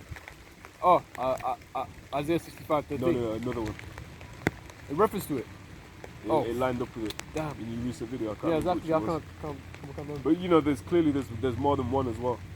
You know, I think it's in Job 5. Oh, Job 5. The time of famine, I should laugh. Yeah. Go on. You gonna bring it? Oh no, I already, but you can get back to it. Yeah. Yeah, I was looking for a rainbow. I was like, rainbow's gonna pop up. And you know what that is? We'll pull that Genesis 9. Yeah, pull that block shot if you can. Job 5 and it's 9. Where is it? 5 and 20. In famine he shall redeem thee from death, and in war from the power of the sword. That's why there's nothing to worry about. If you're in this truth, if you're under the shadow of the Almighty, you're protected from all the heat and scourges that will come. You'll have some level of heat, because even when you're under the shade, you feel heat. Yeah, radiation. Yeah, but you ain't feeling heat. You know what I'm saying? You ain't feeling nuclear radiation. Thou shalt be hid from the scourge of the tongue, neither shalt thou be afraid of destruction when it cometh. At destruction and famine thou shalt laugh. And because the Most High, he's going to be laughing through us. You know? That often happens. Some crazy shit happens and we just laugh because it's hilarious to us. Because we know what it really means. It means that we're close, man. We're getting closer and closer. And it reads, neither shalt thou be afraid of the beasts of the earth. Because they're going to be hungry too. That's something. There's a lot of you fucking super disgustingly gluttonous motherfuckers who are going to be a very, very good meal for a grizzly bear, man. You know, when I tell you when I was doing Uber Eats, I went to McDonald's, I delivered one fucking Oh, yeah. literally 30 nuggets, 4 lots of fries, 3 burgers to this one woman, and I thought they must be. I'm looking at the order like this isn't for one person. I saw her, I think this is for one person. Fucking hell, man. You know, but that's that Babylonian diet. You know, and before that was the Roman diet. Elder Yahawah did a video about fast food. If any of you was caught I that. didn't catch that, huh? No, I didn't know that. But they had some, you know, similar that they would have by the stadium, bread and circuses. They would have some, you know, fast food, something similar to fast food in that time. Man, that makes a lot of sense, man. That makes a lot of sense. Because if you see them Elamite households, you know, if you hear, oh yeah, my wife's been cooking this, she's been off all day, you know, she's been doing this from 12 till 6. It's like, man, and you taste that, man. You can tell it's being cooked, you know. Yeah. But there's something sort of off about this, you know, all this fast food shit. Even down to the grapes. You know, a grape should be seedless. Yeah, What do you mean exactly. seedless? Exactly. How does it repopulate? Or we spawn it, we clone it. You know, it's some mad shit. It's some mad scientist shit. But again, we've come to accept it through gradualism and through being exposed to it from a young age. Like a lot of these folly doctrines as well. How people are accepting of certain things because they've been taught it from a young age. You know, and that shows the importance as well of what the scriptures speak on training the child in the way he should run when he's old. He'll not depart from it. Certain things are integral in the core to, you know, a man's belief system. When you hit him with that, you know, the old bottle can't take that new wine. So Genesis chapter 9, start verse 11. And I will establish my covenant with you. Neither shall all flesh be cut off any more by the waters of a flood, neither shall there any more be a flood to destroy the earth. And the Most High said, this is the token of the covenant. This is a token. Go ahead. Which I make between me and you, and every living creature that is with you. I mean, if I just may interrupt quickly, that's a covenant that's for everyone. You know, so that includes the Edomites, that includes the Edomites, that includes the Moabites, so on and so forth. So the new covenant, the old covenant, it doesn't say that. But this one does, so it shows you that there's a difference there. And if it did mean that in the new covenant or old covenant, it would say that, not just Israel and Judah. That's And there's spiritual. actually a double rainbow. Yeah, right now. there you go. There you go. As Spiritual. soon as we start reading that one. And the Most High said, this is the token of the covenant which I make between me and you and every living creature that is with you for perpetual generations. I do set my bow in the cloud, and it shall be for a token of a covenant between me and the earth. I mean, like we like to bring out, you know, these fucking alphabet fucking demons. They have this. They have that. That they have a rainbow as their flag, as a symbol. But it's ironic. What does that symbolize for them? Yeah, the earth won't be flooded with fire. Sorry, with water, but it will be flooded with fire. You know, as Sodom was. So that's the symbolic meaning of your usage of it. And Sodom was an example of how not to live. There it is. It talks about an end sample to those that live ungodly. And damn them Babylonians, it shows how living ungodly. Come straight, man. Damn them. They've made it seem as if you're like you're crazy, basically. They made it seem as if you're a disgusting person because you don't accept it. Turning of things upside down. There you go. Shall be esteemed as a potter's vessel. Right. Meaning what? It'll get dashed. You know, and the covering cast is stretched across all these nations. You know, it's going to have to get done away with. And the knowledge of the Lord will flood the earth. You know, that'll be the flood. The knowledge of the Lord flooding the earth. You know, as the waters cover the sea. I think is how it's phrased. Ecclesiastes 10:6. Folly is set in great dignity, and the rich sit in low place. So folly is set in great dignity. And it's foolishness to actually even, like, actually look at you, like some Jakes are like 6'10", and they're built like a fucking bear, and they're out here saying, yeah, I believe I'm a woman. Yeah, that's fucking crazy, man. That's fucked up.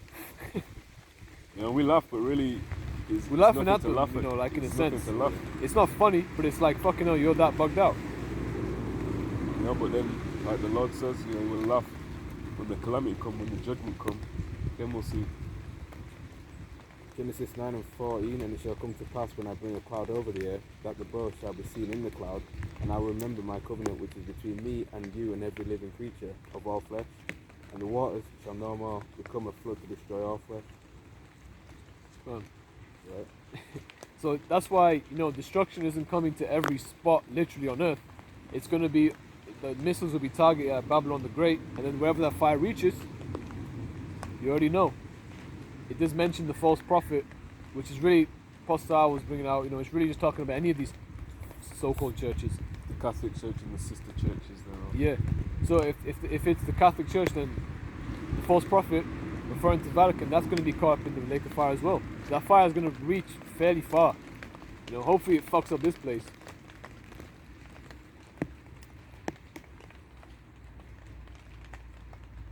That was beautiful, man. It's Jeremiah chapter 2 and verse 13. It said, for my people have committed two evils. They have forsaken me, the fountain of living waters, and hewed them out cisterns, broken cisterns that can hold no water. Is Israel a servant? Is he a homeborn slave? Why is he spoiled? Ooh, homeborn slave. It's lovely. And we know when it reads again. Actually, let me look.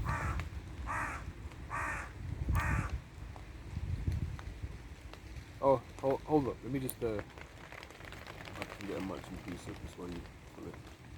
Ecclesiastes 10:5. There is an evil which I have seen under the sun, as an error which proceedeth from the ruler. Folly is set in great dignity, and the rich sit in low place. It says, I have seen servants upon horses, and princes walking as servants upon the earth. Alright, so Theodore Roosevelt. yep. That's a perfect example, isn't it, really? Theodore Roosevelt statue where he's got a so-called black man on one side. I believe literally not wearing garments. You know, Kingdom of Judah, like a servant garment. yeah.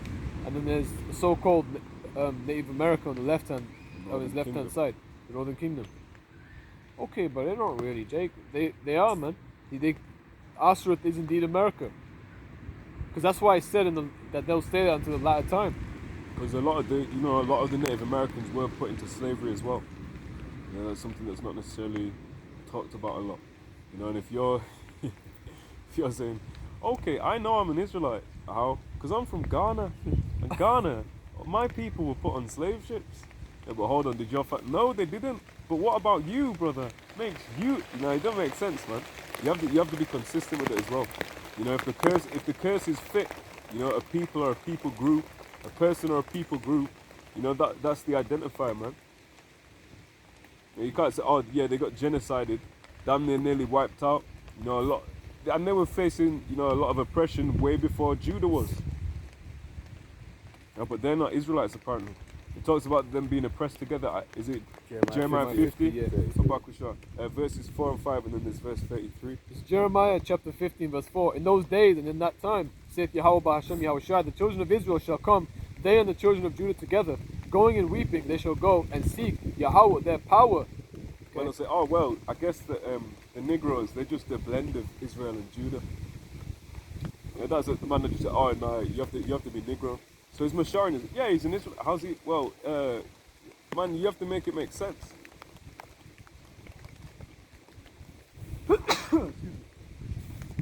Verse 5, they should ask the way to Zion with their faces thitherward, saying, come and let us join ourselves to Yahawah, bahasham, Yahawashi, in a perpetual covenant that shall not be forgotten. And that perpetual covenant is, of course, the new covenant, you know, which you can read Jeremiah 31 on down, Hebrews 8 and 8 on down, as we mentioned when we were reading about the rainbow or the bow and the cloud. You know, that is for Israel and Judah. Right? So even them saying, well, Israel and Judah are going to come in a perpetual covenant, they're going to seek the Lord. You know, it's hinting at what it is. That's that new covenant, man, where we'll all be changed. We shall not all sleep, but we shall all be changed. And them that have rested in Yahawashi, you know, died in Yahawashi, or that are merely asleep, you know, until the resurrection, then they'll be risen up first, changed, and then the rest of the members of the elect on earth at that time will be changed as well. And verse 6, my people have been lost sheep, their shepherds have caused them to go astray, they have turned them away on the mountains. It's like Ezekiel 36, and what's the other one, pastors? What's the other one? Pastors leading them astray. It's in Jeremiah. It's in Jeremiah, it's not way. Yeah. Scatter the sheep, is it? That's right. Try Jeremiah 23 and 1.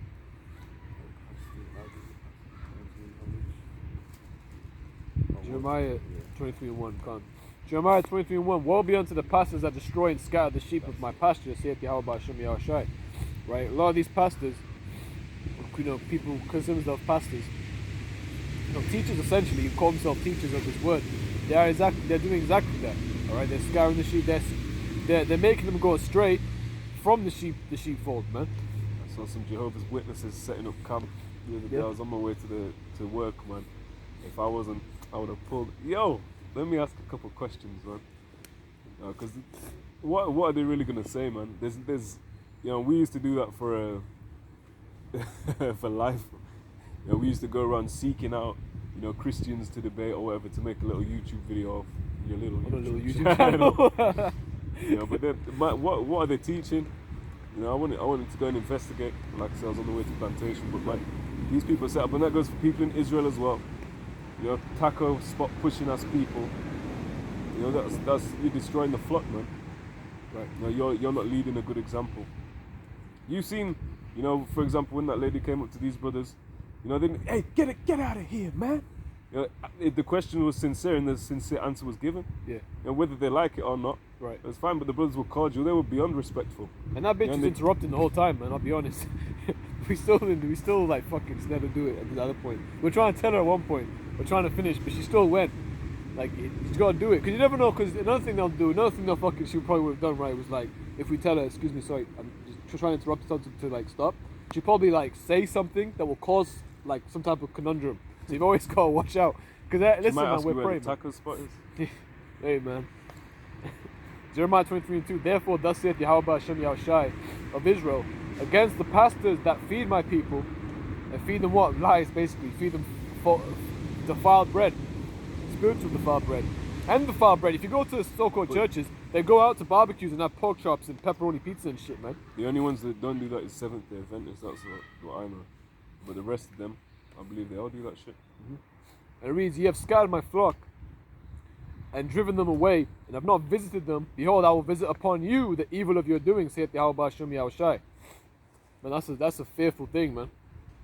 Okay, let's carry on in Jeremiah Israel 50. and Judah, please. Yeah, I got you. I was gonna. Should I just go straight to verse 33 though? Right. Finish verse 6. Yeah, finish it. Verse 6. Jeremiah 15:6. My people have been lost sheep. Their shepherds have caused them to go astray. They have turned them away on the mountains. They have gone from mountain to hill. They have forgotten their resting place. And down to verse 33. Jeremiah 15 verse 33. Thus saith Yahawah of hosts, the children of Israel and the children of Judah, going into the northern kingdom and the southern kingdom, were oppressed together. And all that took them captives held them fast. They refused to let them go. This is Jeremiah 23 verse 7. Therefore, behold, the days come, saith Yahawah, that they shall no more say, Yahawah liveth, which brought up the children of Israel out of the land of Egypt. But Yahawah liveth, which brought up and led the seed of the house of Israel out of the north country, and from all the countries whither I had driven them, and they shall dwell in their own land. And that's clearly talking about the last days. And them people, you know, the least of the flock, we'll say, in the land of Israel today, that didn't happen. There's no a record where you can say, look, man, you know, this was like the new Egypt, the new Pesach.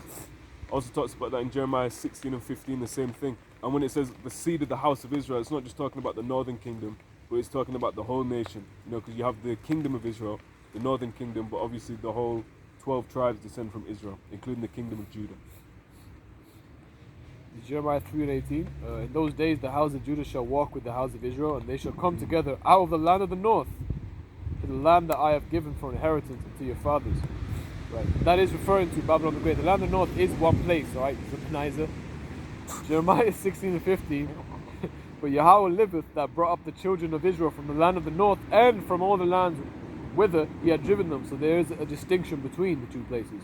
And both the northern kingdom and the southern kingdom are indeed in the land of the north, which is America. Yes, America is also the land of the north. America is the land of the north. Assyria, Ophir, can't forget Ophir, Nineveh, Sodom, Egypt. And all Assyria, Rome again. yeah, with ships. Good point. And it says, and I will bring them again to their land that I gave unto their fathers. But the elect are going to be the people who are going to be taken to the land. Babylon, did you say Babylon? Babylon the Great, mother of harlots, the great city that reigneth over the kings of the earth, which isn't Saudi Arabia, which isn't fucking anywhere else, China. It's very clearly America. An idiot on the street can tell you that. Like, if you just go up to a complete fucking idiot So and what say, nation yeah. is in rulership with the earth? Even with the is this Muslim being a hypocrite? Right. Remember that? Yeah, I do said, well, remember. what's the the chief rulership or the most wicked nation? America. It's quite obvious, really. Because America is the Babylon of the day, you get me? Bang, I forgot about that, man. We need to bring that back up, man. America is the Babylon of its day, but Saudi Arabia is Mystery Babylon. Man, I forgot about that one. So even people, and that's, to give context, that's a brother we used to go back and forth with a lot, that he teaches Mystery Babylon in Saudi Arabia. I was watching one of his videos and I got a sound bite of him saying, America is the Babylon of its day. America effectively is present day Babylon, is what he said. But Mystery Babylon is not America, according to him, it's Saudi Arabia. Also, if we want to get sound bites of the same guy, he said, that the white man is proud, whereas the Saudis are more, they hide it more. There's scriptures that talk about they declare their sin as Sodom. There's scriptures that talk about the proud of the earth, the most proud, or most proud.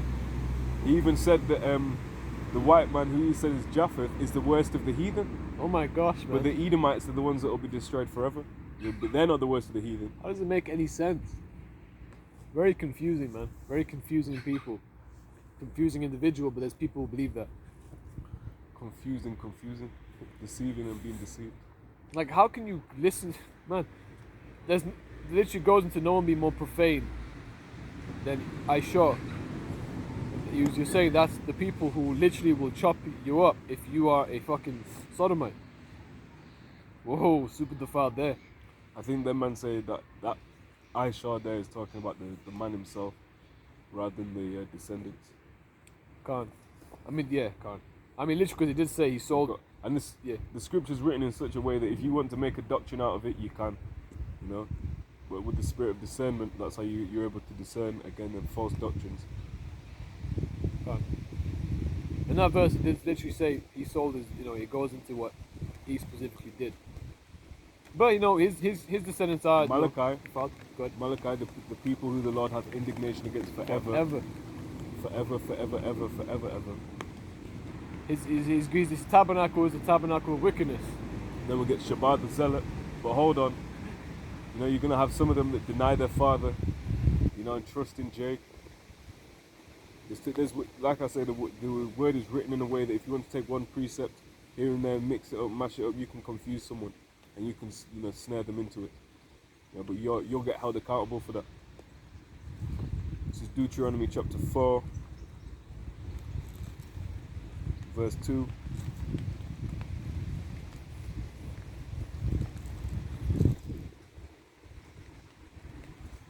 Deuteronomy 4 and 2. Ye shall not add to the word which I command you, neither shall you diminish aught from it, that you may keep the commandments of Yahawah your power, which I command you. And when you keep reading that, can you keep reading the Bakasha? Because a lot of fucking worldly motherfuckers will say, well, this is all this, things have changed, progression. I'm happy I'm so happy people aren't getting stoned to death anymore. And if you're not getting stoned, you usually get nothing. Deuteronomy 4 and 3. Your eyes have seen what Yahawah did to Baal Peor. For all the men that followed Baal Peor, Yahawah thy power hath destroyed them from among you. But ye that did cleave unto Yahawah your power are alive every one of you this day.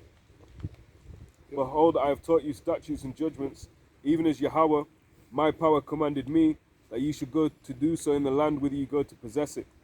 Keep therefore and do them, for this is your wisdom and understanding, and your understanding in the sight of the nations, which shall hear all these statutes and say, surely this great nation is a wise and understanding people. To our generation, we're supposed to continually teach this truth, man. It talks about when you sit down in your house, constantly speaking about them, having them on your wall. That's why the hats will have little things by the door, with the sha. They'll do shit like they'll do stuff like what do they do? Well, they'll basically do things like that, yeah. Can you find that law, Babakasha? Yeah, leave it. It's the numbers. I think it's in Deuteronomy about talking about the laws constantly. When you sit down, when you come in, when you go out, constantly going into the laws.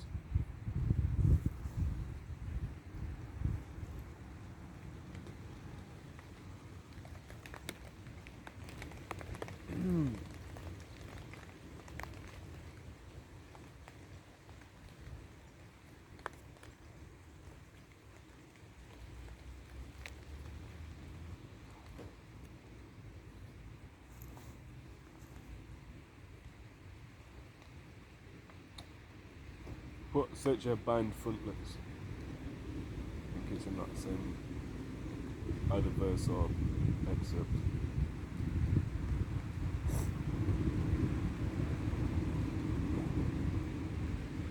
Then it's like phylacteries. Nice OT. Yeah, I found it. Deuteronomy 6, you're right. Yeah, please.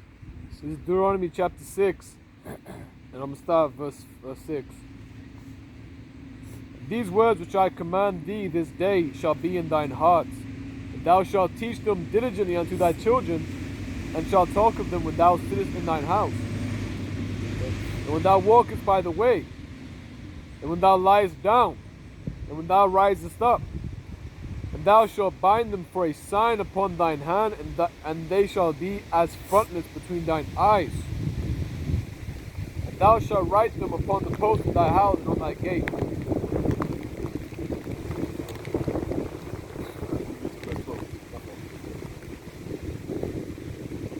Verse 10, and it shall be when Yahawah thy power shall have brought thee into the land which he sware unto thy fathers, to Abraham, to Isaac, and to Jacob, to give thee great and goodly cities, which thou buildest not, and houses full of all good things, which thou fillest not, and wells dig, which thou diggest not, vineyards and olive trees, which thou plantest not. Why? Because was it saying Isaiah 6:1? The other nations are going to do it. And when thou shalt have eaten and be full, then beware lest thou forget Yahawah bahasham Yahawashi, which brought thee forth out of the land of Egypt from the house of bondage. That isn't specifically talking about the kingdom, because of course it says, don't forget the Heavenly Father, where in the kingdom will be physically impossible to forget the Heavenly Father. You can see that the plan was always the same. Take the chosen people and place them in the land. And have them have servants. There is.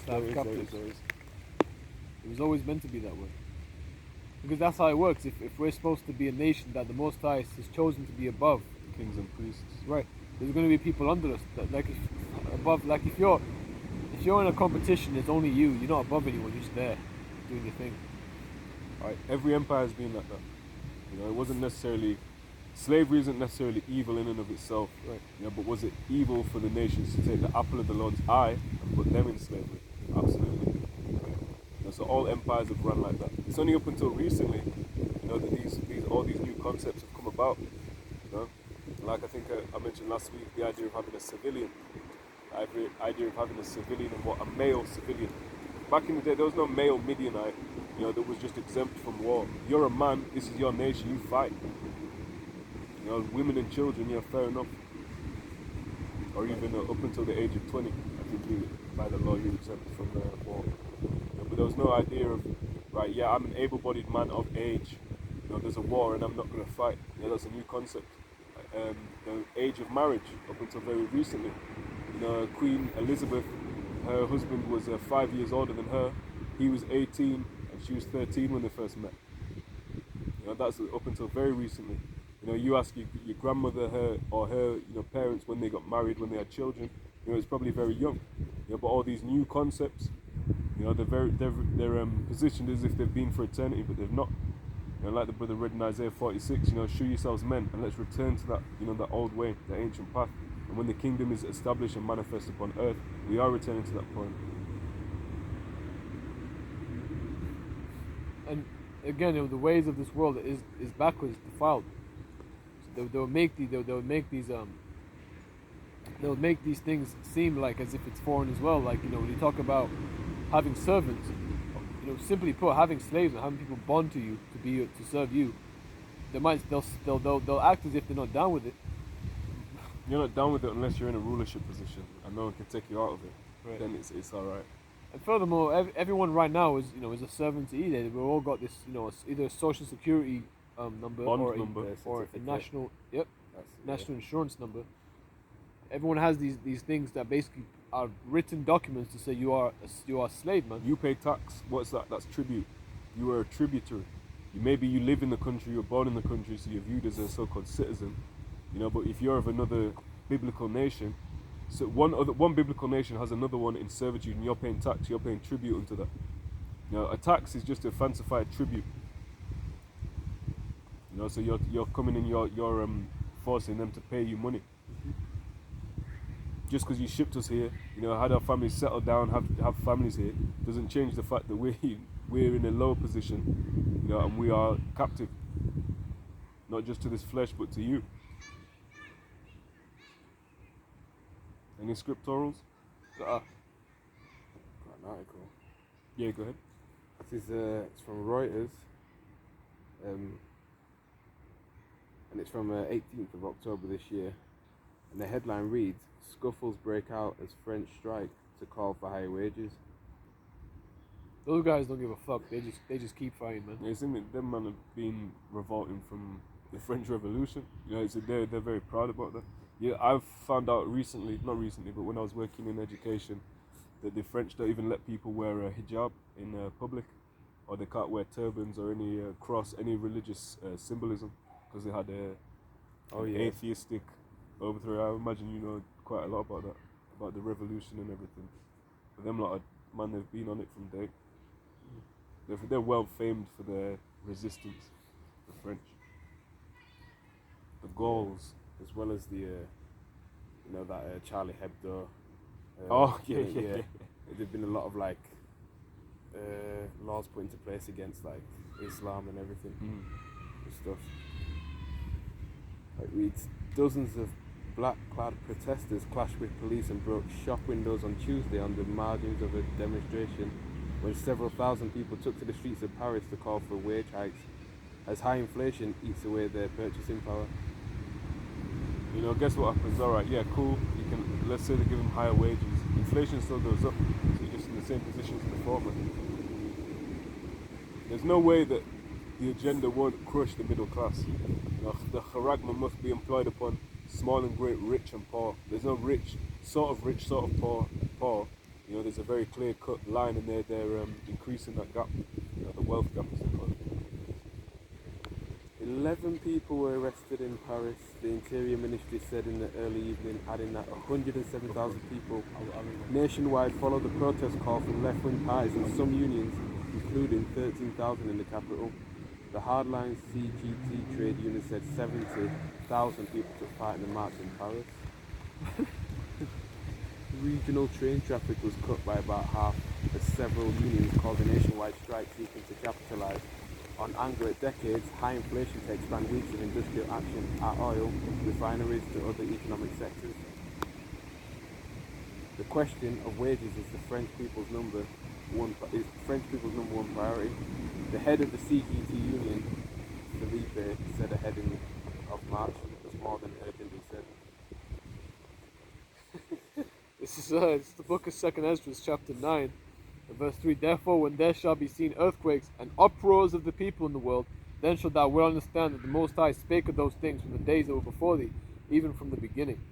Yeah, those guys have been on it for a while now with like, not just as brother was mentioning, but even like in the sense of like the modern period, like since the whole thing with the lockdowns and shit. They've been constantly just fighting, man.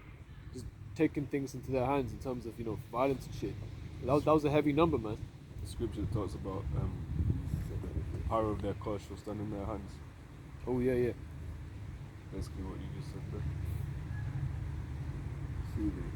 And you've got a lot of strikes in the UK, and that's going to affect a lot of the small business owners. Yeah, cool, you're a massive business, fuck that, I'll get an independent, different company or whatever. You've got one of the main, businesses that are used by them sort of people, middle class, sellers or whatever. It's really going to impact. And again, all this is a perfect storm. The Heavenly Father is the ultimate chess player, the ultimate architect. Because with all the violence going around, people aren't going to want to fucking be in their store, because they'll know that, because a lot of these fucking protesters, striking nerds, they're really going around just breaking shit up. But is that what you're thinking of? Last week we read one about a vegan protest. Them man are just pouring milk out on the floor. It's like, what the fuck, man? The French are out there, we want wages, we want this, we're fighting. Man in UK, fucking hell, spilt your milk, you bastard. It doesn't make any sense, man. What you saying? What a petty thing to do with it. It's just petty shit, man. I fought my cause today. Well done, Dad. What did you do? Spilt milk. The whole concept of like veganism, the whole movement is very like self-righteous bullshit. Yeah. It is bullshit. And it's in the scriptures. It talks about them commanding people to abstain from meats that are meant to be received with thanksgiving. God. And then it also says in Romans 14, if someone is, saying don't like get on him to eat it or not eat it, you're not supposed to do it. You're supposed to be whatever. So fucking be it. As long as you ain't sinning, as long as you ain't eating no fucking dirty shit, it's all good. That's the issue. That's all that matters, man. As long as you ain't sinning. As long as you ain't sinning, that's it. Yeah. It's like telling you, hey man, I don't think you should be with that woman. Like, man, it's nothing to do with you, man. Yeah, man. What a man eats, What a man sleeps. As long as it's not sin, man have liberty. Yeah. That's really that you should really don't waste your breath on things that aren't rebuke of things that actually matter. Don't waste your time with this shit. But anyway, back to what I was saying. If because people will start throwing shit with bricks and windows and saying shit like, like trying to act like they're doing something special. They're just being violent hooligans, right? So people aren't going to be in their store. Some of these people had a business for years and now they're like 50 years old and they're a little bit old and frail. They don't want to be around that. They'll terrify them, man. Which makes perfect sense. They're not going to be able to work. And so the strikes are going to be like causing trouble. And people who want to be at work can't go to work. So even more calamities are going to happen. It is the perfect storm, man. We bring it on, bro. There's not even going to be anything in these stores anyway. There's already a lack of. Hey, I went to the supermarket yesterday. I was looking out some. I just wanted to grab bare fruits, veg, see what I could grab. Man, the whole fresh veg section's gone. One bit there, a full one actually there, and then a few straggly bits here and there. But man, a lot of the time that's best believe it's going down. Yeah, people keep complaining shit's too expensive. They can't afford shit. But at least it's there. Right. At least it's there indeed. So you're gonna have a time, where all the prices drop. Oh shit! Yeah. There again, peace and safety and sudden destruction shall come. Nothing is assured in this captivity except death. Not for everybody. I mean, the ways of death is plaguing the earth everywhere. Everywhere you turn, there's some sin. There's some sin. There's something unsavory. Something to cause you to lust. It's no way of living, man. Or to vex you. Something that will just vex you out. And that's actually a good thing because then it means you're not being conformed to it. You're not finding it enticing. Like when you get chastened, it don't feel good at the time, but you understand this is for. And there's even there's some younger individuals over there, and they're exposed to it. Because everywhere you go, it's easy to be exposed to bullshit because it's all on the phones, the computers, the internet thing, as it's called. TikTok. Right.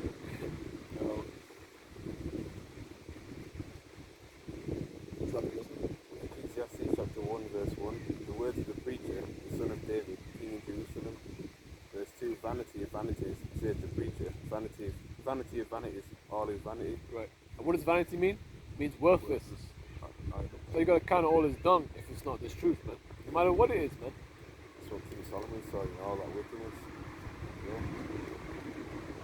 Just to add on to that, he said, he dealt with a lot of people, had them interactions. He said of 1,000 men, I found one righteous man. And 1,000 women, he didn't find any. And he had 1,000 women. He had 1,000 women. Listen, if that's what it was like back then, how much more do you need to understand how it is right now? And how much more is wickedness going to get in Jacob's trouble? Nothing in this Bible is exaggerated, man. It's very clear and precise. If people can't get it, it's because it's not for them. Again, it's that mystery hidden in plain sight. It's been elucidated, if I'm using that word correctly. You've gone into it in depth. But I can't see it. Because your eyes are shut. Your eyes are open, but you can't see. Eyes wide shut. Ironically, that movie, that's the movie about the motherfuckers having their secret council, the wicked, doing shit like having orgies. They all wear masks. They don't know who's who. They all have orgies and shit. Is it Kubrick? Is that the film? It's called. Oh, is that his name? Is that who made it? I don't know. You know. I never seen it, There's but I've one seen a where clip from it. there's like It's a fucking weird. ritualistic ritual taking place, and they've got it on a. It was basically a famous film, and then there were certain bits of it that was cut out, but it was dealing with them elites, man, the sort of shit that they get up to. Yeah. In like a mansion in it, all wearing masks, and doing orgies and shit. Dressed up like some fucking Freaks. and mask balls and stuff like that. Right. Man, Kanye must have been seeing some shit like that. Maybe not exactly that, but he's at a high level, and he's maybe he's not the top rapper, but he's been within that niche for a long time, man, years upon years. I remember when I was in about 10 years old, getting his album for Christmas, and that was him at the height. He's still fucking famous as anything now, So he's been at that. I'm 24 now, so that's like 14 years. He's been at a high level. He must have seen some shit. Maybe not to that level. Maybe beyond that level. But he's seen some shit. Man, I'm gonna say, man. I think there's no way he didn't see that level, man. You know, if you, in order for you to get that level of fame, he will want you to do these things. That's what he's like. And now he's able to. Apostle Yamla did a beautiful video on this, man. You know, they've always been down with this extra weird, stupid, like, crazy ass, weird, demonic garment. Like, you have Beyonce wearing all these weird, like, bizarre garments to show you idolatry and Queen of Heaven worship stuff. Yeah, yeah. They've always been down with it, but now because what they've done is they've slowly got you into it. Yeah, gradually you sort of understood it. The frog in the water, in the pan.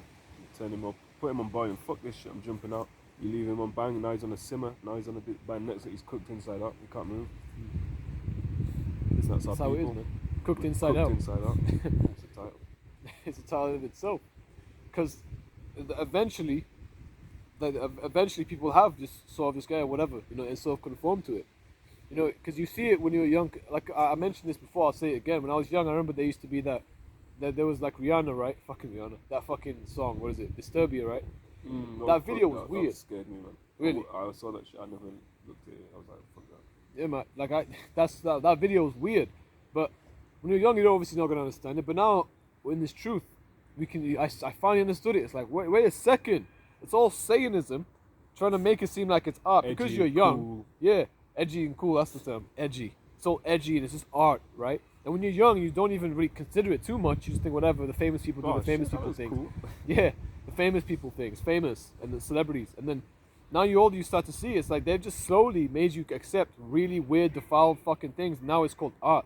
Yeah, and it goes back again to the train up a child in the way it should go. So if you've learned that, if you've known nothing else, man, you're there. You have no, there. yeah, if you have no guidance. Other way. There's no guidance to see it's bad. I remember that there's a female I know of that, you know, eventually she started thinking that, was it Abrahamovich, Maria, is that her name? Maria Abrahamovich. Yeah, yeah. She started thinking her shit was art.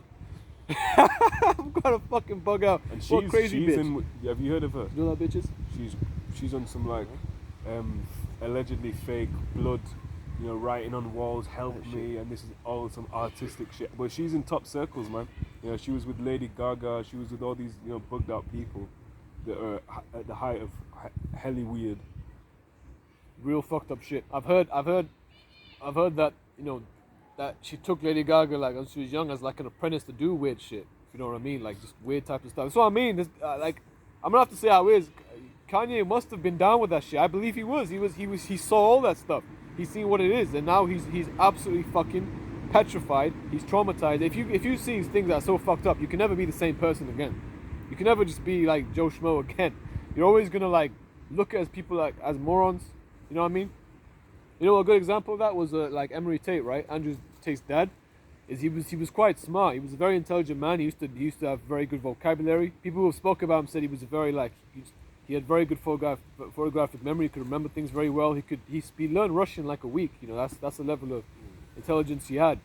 And one of the things that he got diagnosed with basically is people said that he had narcissistic personality disorder. But you can kind of understand why a Jake in the world that smart would just fucking have a problem with people, because everyone else must have been a complete moron to him, because they didn't have these type of attributes he had. You know, you do have to be relatively smart to even just be a chess grandmaster. You know, and obviously he was in the CIA. Who knows what he went down with there? He was in the CIA. You know, they do a lot of shit in there that he probably doesn't want to talk about, that he regrets, or he heard of shit that made him want to get out. There's so many things that goes down in there that could make you also bug out, and you can never be the same person again. Some incredible stuff. Right. You know, like, again, we always bring it up in the movies where shit's hitting the fan, and there's like the soldier, the guy who has the spirit of a soldier. He's not like the others. He can never be like them because he's seen too much. Where they've had a life of just bullshit, of just like just a basic life to make them soft. You know. This is Psalm 64 and verse 1. Hear my voice, O Most High, in my prayer. Preserve my life from fear of the enemies. Hide me from the secret counsel of the wicked, from the insurrection of the workers of iniquity, who whet their tongues like a sword and bend their bows to shoot their arrows, even bitter words, that they may shoot in secret at the perfect. Suddenly do they shoot at him and fear not. Suddenly as well. They move in a form of suddenty. What's sudden? In a sudden. Basically, they'll do action suddenly, right? Because they always want to try to catch you off guard, throw you off. they're always going to try to do something of God to these celebrities. Like I'm sure you brothers have heard the stories of the rappers, right? Where they'll drug you, you do some fucking defiled shit, and then they'll try, hey, you have to sign this contract. Yep. You sign this contract. No, well, we've got this video of you doing this shit, and now they're like, fuck, now I have to sign this contract. A lot of people get into it that way. Listen, a lot of things to do with, mind control happens. You never know, Kanye could have just been a victim of that. He was with the, He even said, I believe, go ahead. He even said in the interview, talking about, I think he referred to his wife as his handler. He said something about my handlers, or them, them around me. So, he's if Kanye commits suicide next week, I wouldn't be surprised. Yeah. Fucking awesome. That's disgusting, man. But we're in the time of what? Of revealing that man. That man of sin. That son of perdition be revealed. That's right. Hopefully more and more things get revealed, so it's even more obvious. And again, all this is going to do, you demonize it. Oh, he's calling himself a Jew. How ridiculous. You're going to make bad Jakes look this up. What's he on about, man? What the fuck?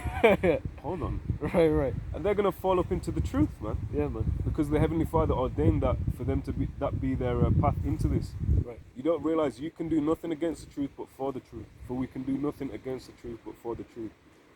Vocab, you're a low level, man. Oh, fuck them that are trying to come against Kanye, demonize him, put him in the news. You're going to see how big, this Israelism thing is going to get, as you would put it. Vocab is such Israelism.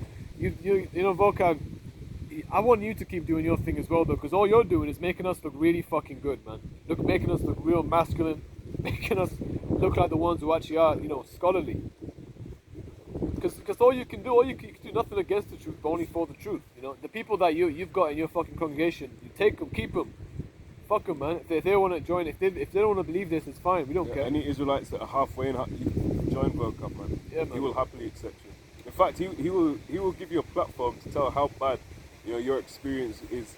Yeah, Shabada's at it. I'll pay you $1,000 to come to the show. Yeah, bro. Fucking weirdo, man. The guy is a clown, man. This brother speaking is a complete clown. Complete clown. He was really as like a little fucking clown by Satan, like a what do you call it, jester? What's it called? Is it jester? He was there. You're like used really for the sake of just fucking for like entertainment. Man. Yeah, because when it talks about spies, you can be a spy for Satan. It's not that government agencies come to you, hello, and God forbid that could happen to any of us. We could be staunch, stand for this truth right until the end, and then Satan just sifts you out, man, bugs you out. But, I know this brother did it. And there's brothers that have turned their back on the truth that you would think that were on fire. There's brothers that there's videos of them teaching, and then all of a sudden they're out here talking like, I used to be part of a cult. Dreadlock down. Sad shit, man. But it is the reality, It's the Heavenly Father's doing all Israel be right in the kingdom. These groups. Or is there anything else in that article? Finish it.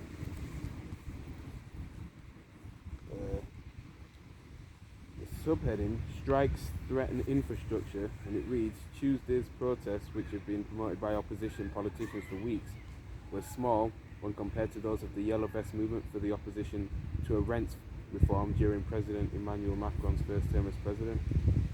But coming in the middle of a Europe-wide energy crisis, the strikes have become the president's stiffest challenge since his re-election in May. Man, and I'm glad I'm not an Edomite ruler right now. That's all I'll say. Any time for that.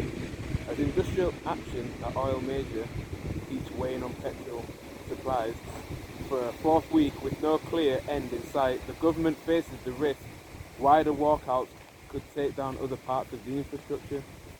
France's national grid operator warned on Tuesday that prolonged strikes delaying the restart of some reactors at nuclear power plants in the country's electricity supplies over the coming winter. Trade union leaders were hoping workers could be energised by the government's decision to force some of them to go back to work at petrol depots to try and get fuel flowing again, a decision some say put in jeopardy the right to strike. But a survey by Only 39% of the public backed Tuesday's call for a nationwide strike, while 49% opposed it and growing numbers opposed the strike by all refinery workers. That's a lot of people. Yeah. As tensions rise in the Eurozone's second biggest economy, strikes have spilled over into other parts of the energy sector, including nuclear giant EDF, where maintenance work crucial for Europe's power supply will be delayed. The strikes are happening as the government is set to pass a 2023 budget using special constitutional powers that would allow it to bypass a vote in Parliament. See on that article. So more and more things happening, man. We're getting closer. Lord willing, we're closer than we can possibly fathom, man. This is the book of Romans, chapter 13 and verse 11. It says, "And knowing the time, and now it is high time to awake out of sleep, for now our salvation is nearer than when we believed. The night is far spent, the day is at hand. Let us therefore cast off the works of darkness, and let us put on the armour of light. Let us walk honestly, as in the day, not in rioting and drunkenness, not in chambering and wantonness, not in envy and not in strife and envying, but put ye on the Lord Yahawashi Hamashiach, and make not provision for the flesh to fulfill the lusts thereof." No provision for the flesh to fulfill the lust, the desires thereof. Okay, the desires of the flesh do not come as a priority. Sometimes a lot of them, those lusts you have, they need to be completely away from you, right? Because some of them, sometimes you get hungry. That's a carnal thing. You gotta eat, right? But sometimes you have desires that they have to be completely just put in captivity. Every thought, in captivity of the obedience of Hamashiach. There's a scripture in Sirach, I think he brought it on video recently as well. It talks about test what's bad for your soul and give not yourself what's evil to it. Poorly paraphrased, but it's all good. sentiments there. Done. So some things that even aren't too bad, you should avoid at all costs, man. You know what I mean? There's certain brothers that might not even be able to have a drink Right, true. because it causes them to go into a state of bug out tree. Because maybe in the world you was like an alcoholic or something. Now you can't really have it anymore. You never know. Or sometimes I look at my chess set sometimes and I just want to play really badly. So what I do is I put it away. I'm like, when I look at it, it looks too beautiful. I just want to like play chess with it. Sometimes you gotta do that, man. Things like that. Sometimes you just have to completely stay away from certain people. Sometimes you're a woman or whatever. Say you gotta go somewhere, you want to do this, or you don't want to be in here for any reason. You just need to do such and such instead. Hopefully that doesn't cause fucking tantrum, because a lot of brothers have Eves up in the house. But sometimes you gotta do it. Sometimes that's the bad part alone. Sometimes there's desires come in to even sometimes there's desires to even just separate from the woman, but then you think no, because I'm with this woman and you have children, so you got to keep everything in order somewhere or another. Balance as well. Yep. That's what I was gonna say. A just balance of that. A righteous balance, indeed. That's what just goes into being righteous. So there's a righteous way to balance things out. Okay, if people, again, goes into temperance. People like boxers and stuff, mixed martial arts. They have to make sure that they don't have not unrighteous, but basically a false balance, where they're partying too much, they're having sex with women too much, and not training enough.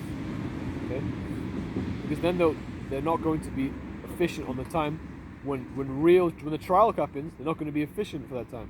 Okay, when they have to go into that cage, then it's like, fuck, this guy, fucking Sergey in Russia, has done nothing but fucking train in the mountains. Yeah, wrestling bears that he's trained from you. You're gonna be like, fuck, this guy's a monster, and I was out here partying and shit. You gotta think of it that way, man. And look at other brothers as like a good example. Like, look at our brother. The brothers like this. I kind of want to do that. I think that's quite cool. The same way you do that in the world, man. There's certain people that even in the world, I'm like, what, that brother actually has a good point. I want to start doing that.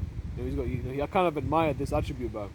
How much more the brothers in this world, especially the elder apostles that have been laboring for years, that have gone through this hell in this world for years, who know of the truth and have kept the faith and done the works for years before we were born, man. You're far more experienced as well. Right. Where does the experience go into? It goes into appear. So X goes into out, so you're appearing out. Okay, you're constantly appearing into it. That's basically what it means if you're putting hours in something. That's experience, because you're constantly doing the thing. Giving them XP points, as you'd say. Literally to try out as well. Yeah. Yeah. Periods. Constantly Well- trying. Go ahead. I was just gonna ask the scriptures. Oh yeah.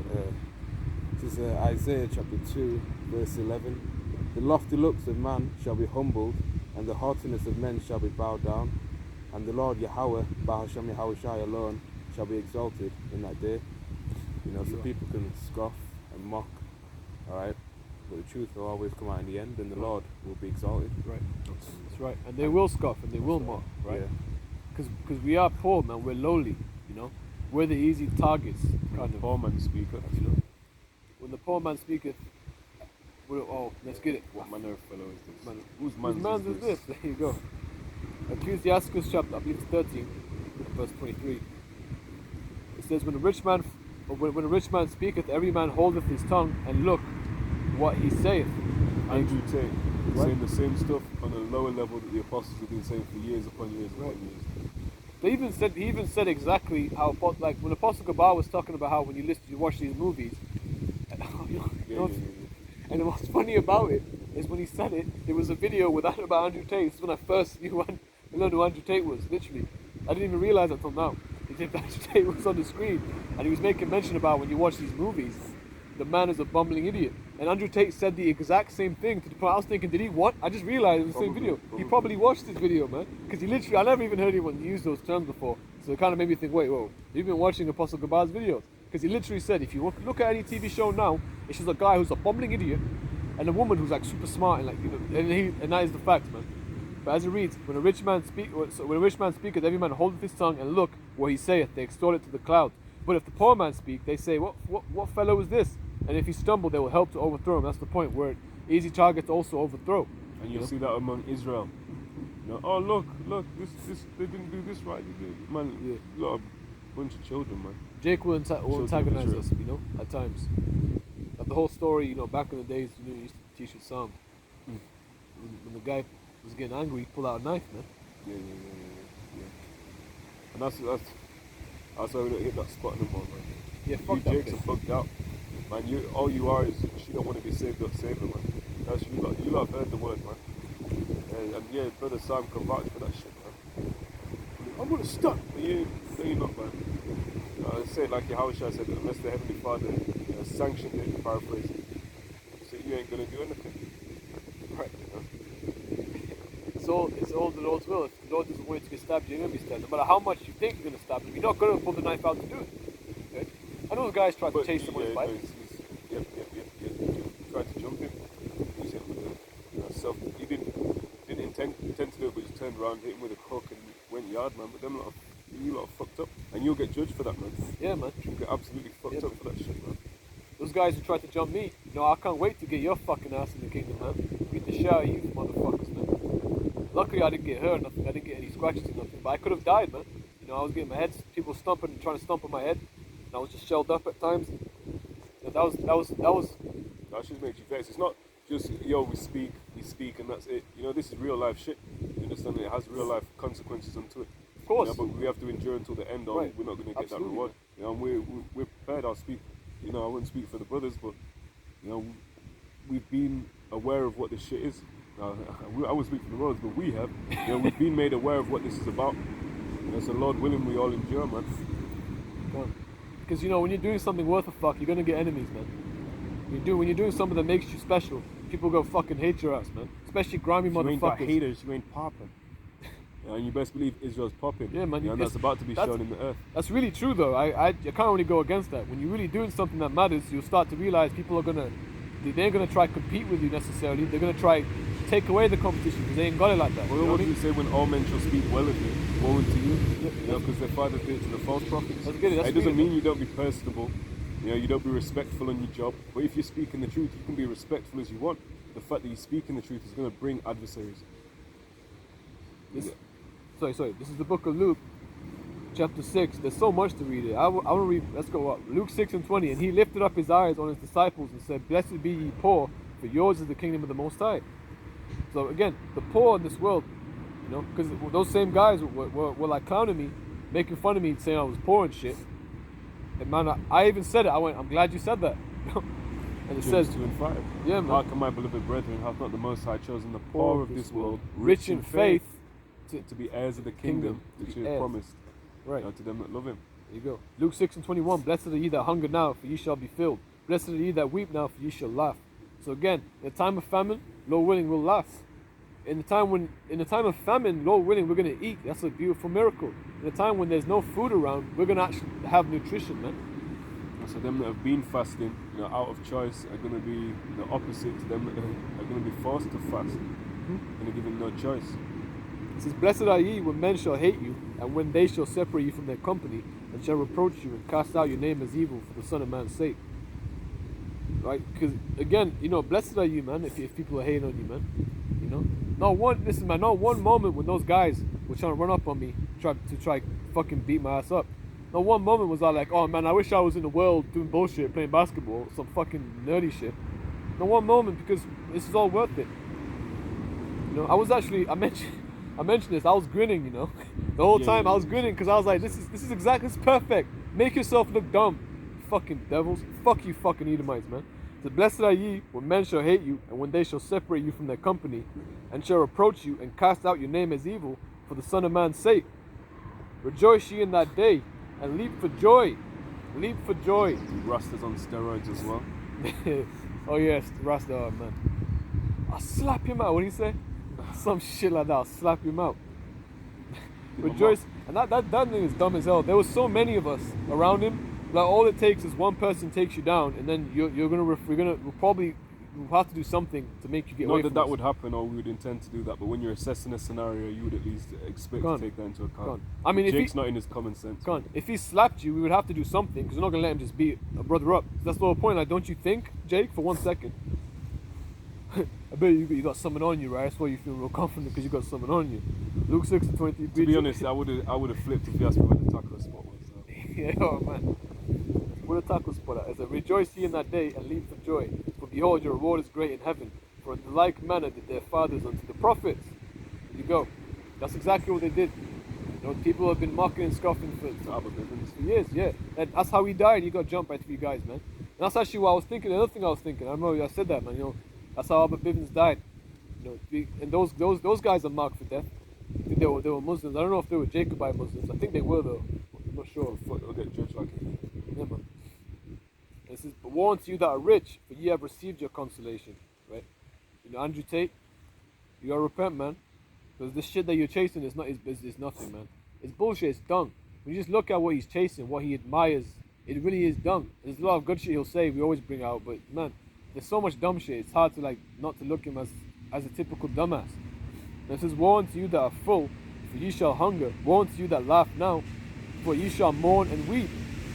Right? And it says, woe unto you when all men shall speak well of you, for so did their fathers to the false prophets. They weren't there. Right? They only spoke well for things who based for people who said things that they enjoy, like smooth things. Like it says, prophesy unto smooth things. Speak deceits unto us. Yeah. You can't reach Jake if you say something that means that you have to be humble. Fucking hell, man. Jake doesn't fucking understand humility, man. Jake wants to always be the top dog.